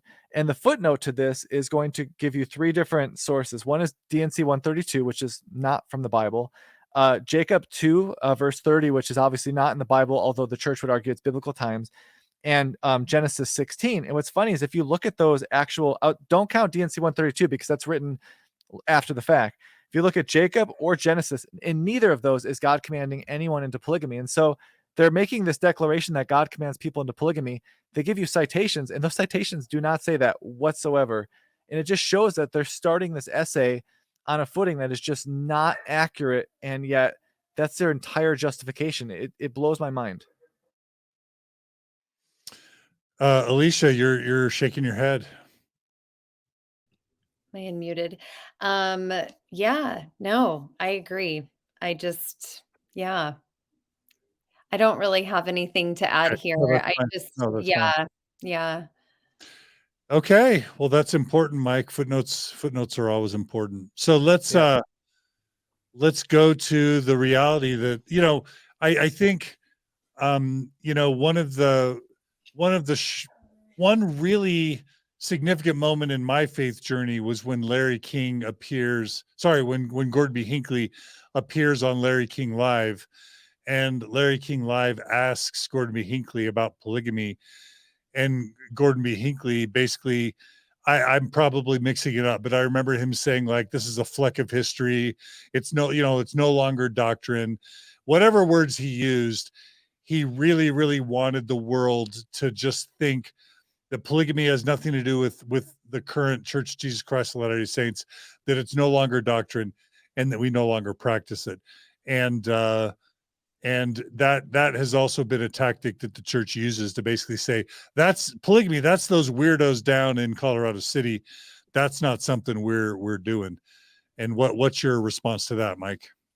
Yeah, it's just, as we start to wrap this up, at the end of the day, polygamy is the new and everlasting covenant that the Mormon Church absolutely believes will be practiced in the eternity. And as I mentioned earlier, Russell Nelson and Dallin Oaks are both eternal polygamists on this day, and they both chose to marry a second wife that was not previously married. And so to me, that's a big tell that they believe that by marrying someone who wasn't sealed to another man, they now have two wives for eternity. And I guess you could say it's a coincidence, but to me, I think that's a really important detail. And so the church uses these word games to say that polygamy is over, but CNC 132 is a canonized revelation. And the church's own essay considers the manifestos to remove polygamy inspired statements. And so they say, church leaders and members experienced these challenges as they heeded the command to practice plural marriage, and again later as they worked to discontinue it after church president Wilford Woodruff issued an inspired statement known as the Manifesto in 1890, which led to the end of plural marriage in the church. And so plural marriage in the church is still going to be the doctrine for the eternities. And the fact is, DNC 132 is a canonized revelation that they have not changed. And even in their own words, they do not consider the manifestos to be revelations, but inspired statements that are basically just making a change for time. And so every woman that's watching this is what you have to look forward to, whether you like it or not. And if you come to terms with it and you're okay with it, that's fine. But this is still doctrine. This has not gone away, no matter what words the church wants to use to try to say that it's over. Yeah, It's a lot of people, I don't know. I feel like there's this kind of way to discredit ex-Mormons who deconstructed because of polygamy. Like, oh, well, they didn't know about polygamy. I've always known about polygamy, But I think for me personally, I always knew about polygamy being in my doctrine, but it wasn't until I really took a closer look at how absurdly it is written and to look at all the details that we covered today. And really, I didn't start doing that until my deconstruction. And that really just solidified to me that like, this is contrived. This isn't, I don't believe anymore that this was inspired by God. So, I don't know. I think there is this like kind of in between space too, that we like believe that it's going to happen. I knew that at some point in my exalted state, I would have to accept this, and that being in an exalted state, that I would be fine with it because this is Heavenly Father's will, But it wasn't until I really started to deconstruct it that I, and looked at the details of this and how it's written. Really read DNC 132. You don't have to deviate from the scripture to really see the absurdity of it, and to make these comparisons and to see the discrepancies and to see the conflicts and to see how God is just kind of all over the place on this. That's where I'm at. And I think I probably speak for a lot of other people that have deconstructed that maybe it's not that they didn't know about polygamy, it's that they just hadn't looked closely at it. Yeah, absolutely. Yeah. And Mike, let's go ahead and jump to, I have a final thing I want to say as well on this, but let's go ahead and jump to the next slide and then I'll make the point I was going to make. Yeah.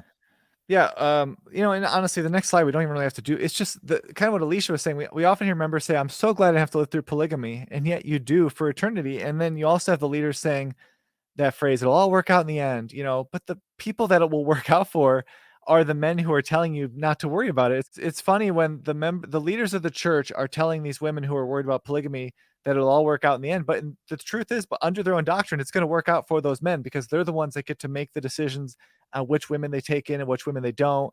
And, you often hear, I've heard, I don't know if either of you have heard this, but you'll hear women say, oh, I know that polygamy will be practiced in the eternities, but I've told my husband if he ever does it, I'm going to leave. And I'm thinking to myself, like, you're going to do what? Because you're either going to accept it or be destroyed. Like, you don't get the option to just walk away and be fine. So I think that a lot of times we kind of ignore the elephant in the room because it would create a lot of, pain, cognitive dissonance, whatever you want to call it, to have to think about, like, do I really want to be in a church and worship a God that is going to have me set up for the eternities to either have to accept my husband having sex with other women for eternity, or I get destroyed if I don't go along with it. I feel like, to your point, it's like people know about polygamy, but they just don't want to know the details, because once you know the details, it forces you to have to make a decision about what you think about the legitimacy and the credibility of the people making those revelations. Yeah. Absolutely.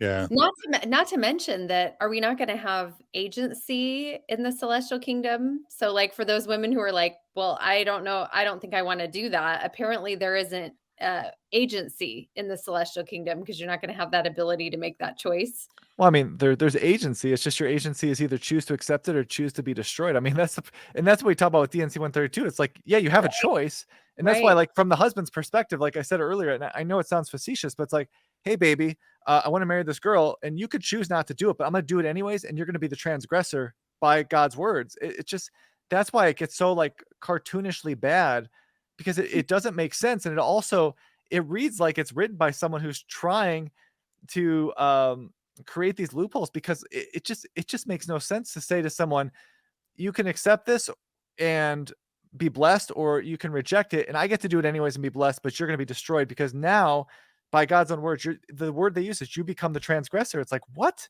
So there's free agency, but the free agency is always the same thing. It's, you have the free agency to choose to obey, or else you're going to be punished. So, it's silly. It really is. Like, sometimes you read it and you're like, this is nonsensical. Like, it doesn't make sense.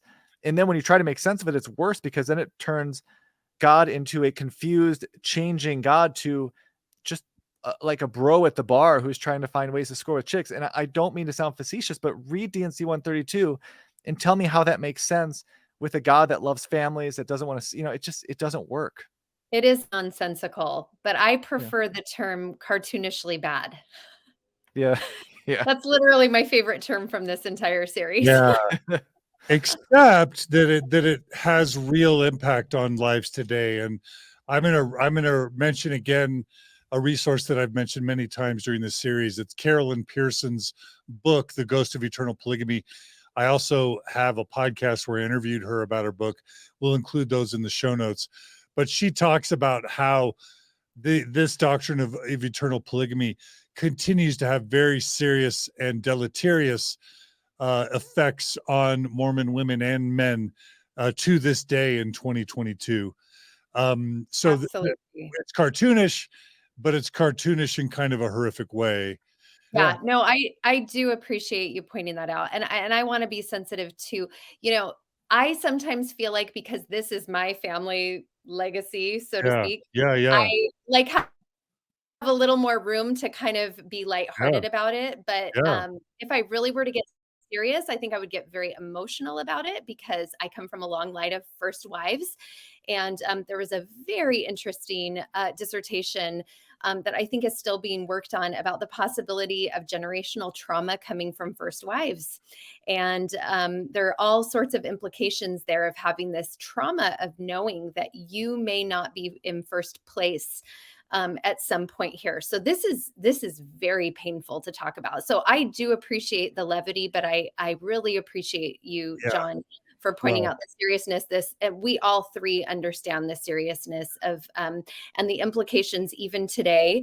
And I know the idea of generational trauma is, I don't know if it's like a really credible science, but I personally think that there is something to it. I think personally, I come from a line where there is generational trauma from being a first wife.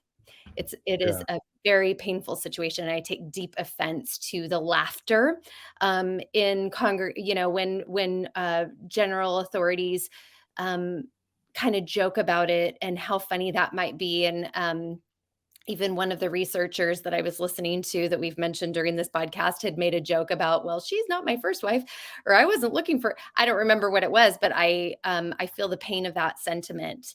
And it's painful. So I appreciate you pointing that out, John. And I just want to convey to our audience that I do have a deep compassion, and it grieves me that this is something that we, have to deal with as a people. Totally. And to be clear, Elisha, I was not calling you out at all. And I think it's number one, I know that this is personal to you because of your own life and story. So you have every right to both laugh and cry. All of your emotions, Elisha, are valid. I wasn't calling you out. And sometimes you got to laugh or you won't cry. But this is the way that, the Mormon Church God, wants to have it both ways. The Mormon Church God says he's has a house of order, and he's not a God of confusion. But the way that he rolls out his teachings and his doctrine looks more like the Keystone Cops than it does a house of order. And of course, that's a reference that dates me, but it's just silliness and craziness. Yeah. And so please check out Carolyn Pearson's book and podcast. The only other thing I was going to say, just to give this context, is if you want to understand what the Mormon Church has to do and why they're treating it this way, it's because what the church values most is its prophetic authority. Because if its leaders aren't speaking to God, then the church has no power over its members, and that's its primary source of power in 2022. And so it's in this catch-22 of, it's got this embarrassing history, these embarrassing scriptures, these embarrassing behaviors from past prophets, seers, and revelators that it needs to shed. But as soon as it sheds them explicitly by denouncing them, or by explicitly taking things out of the scriptures, then immediately it's going to cause the members to say, wait a minute, if they got it wrong then, if Joseph got it wrong, if Brigham got it wrong, if the scriptures can be wrong, then what are you getting wrong now, Mormon church leaders? And so the church has to do this really awkward kabuki dance of slowly no longer talking about or emphasizing past scriptures or doctrine, redirecting members to new or evolved teachings without ever having any accountability, or without ever sort of explicitly addressing the historical or the scriptural problems. And it's all because they want to maintain their power and their prophetic authority, and to explicitly address these issues in an honest way would literally be to undermine their own prophetic authority. And that's why they do it. Yeah. Yep, 100%. Okay, so did you already cover this slide? This is what every woman in the church has to look forward to. You did, Yeah, right? yeah. And Okay, so we can end with the conclusions on Joseph Smith and Mormon polygamy. yeah, and honestly, we've pretty much done all the conclusion already, but it's just, we've done 6 episodes now, and I hope it's clear why polygamy is such an important issue to understand, and what it tells us about Joseph Smith and his ability not just to create scripture, but to use his authority to get members to do what he wants, what his desires are. And I've mentioned this before, but polygamy is a topic for me that's difficult, and that's why you might hear me get a little angry in these episodes compared to the early ones. And to your point earlier about calling, I didn't want Elisha to feel like she was being called out, because honestly, it should have been me, because I was being more facetious about it. Because when you read this stuff, it has implications that are really bad, and it also has a lot of contradictions and problems, which tell you that it's not true, but it does still impact people. And so for someone like, I'm in a mixed faith marriage, there are implications there, as I mentioned earlier, where is in DNC 132, it says basically your wife's gonna be taken and given to another dude for eternity. And that's weird to me.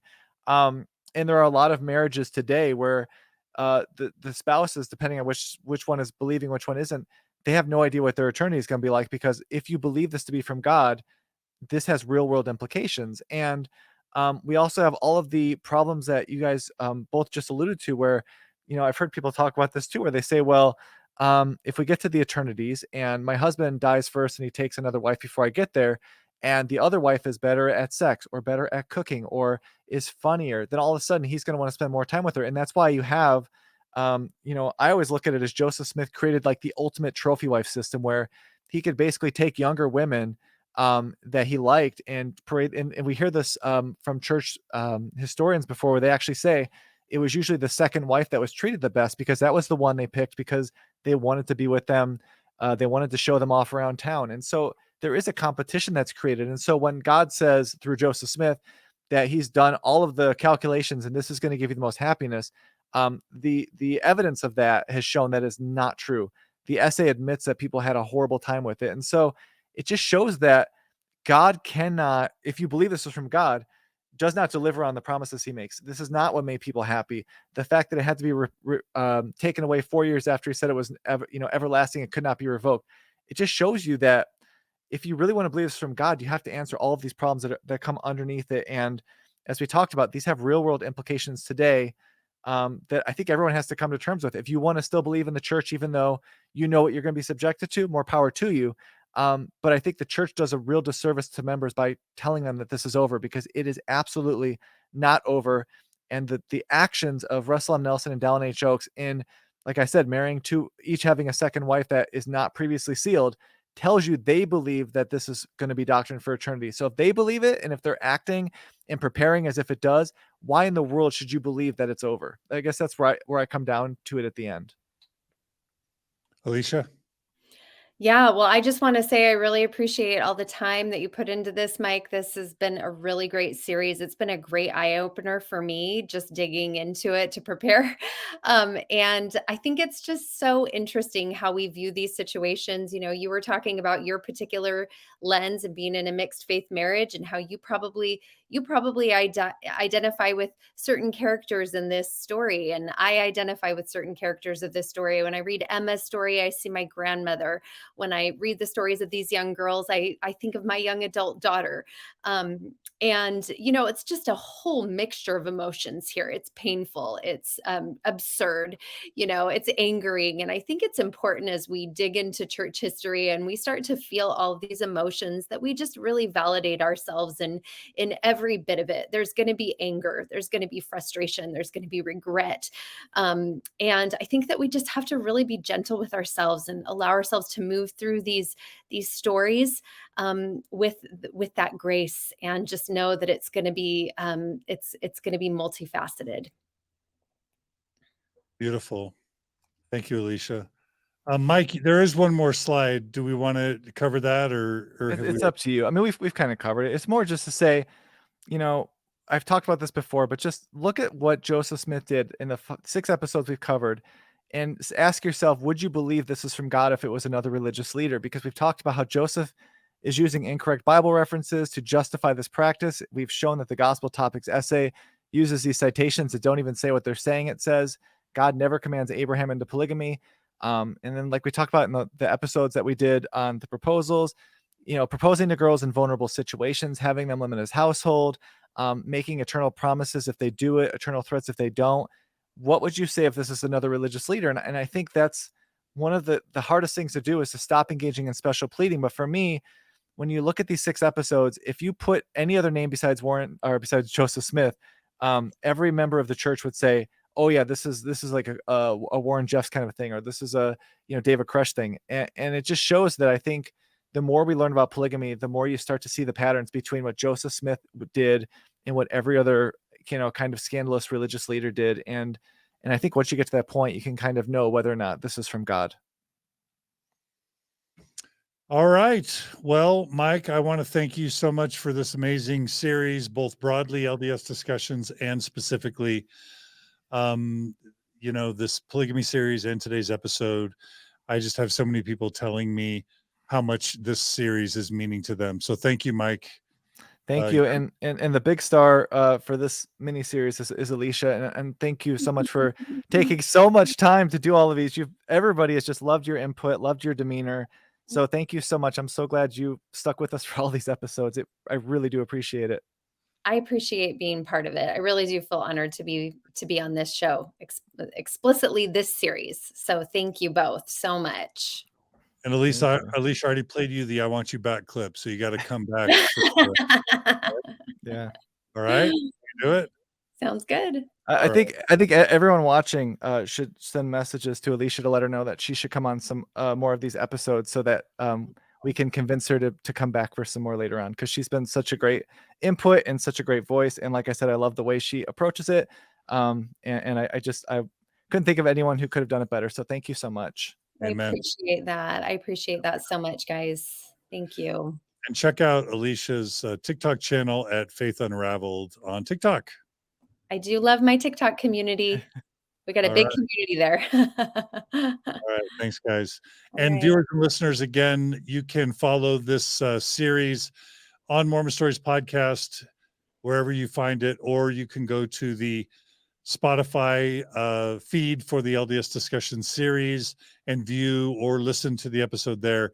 You can watch all these videos in succession at the playlist, the LDS discussions playlist on Mormon Stories Podcast YouTube channel.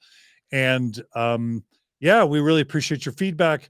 Please share these episodes with anyone you want. Please spread the word. We really appreciate if you're following us on YouTube, please subscribe on YouTube or wherever. We're trying to reach 100,000 subscribers on YouTube. That would be a real milestone, and we need everyone subscribing to make that happen. And then we could never do any of this without your financial support. So thanks to everyone who donates to Mormon Stories and the Open Stories Foundation. And if you want to support programming like this and other programming, you can go to mormonstories.org, click on the donate button, and become a monthly donor. All right, everyone, you guys take care. We love you. Be kind to each other, be good to each other, and we'll see you all again soon on another episode of Mormon Stories Podcast. Take care, everyone.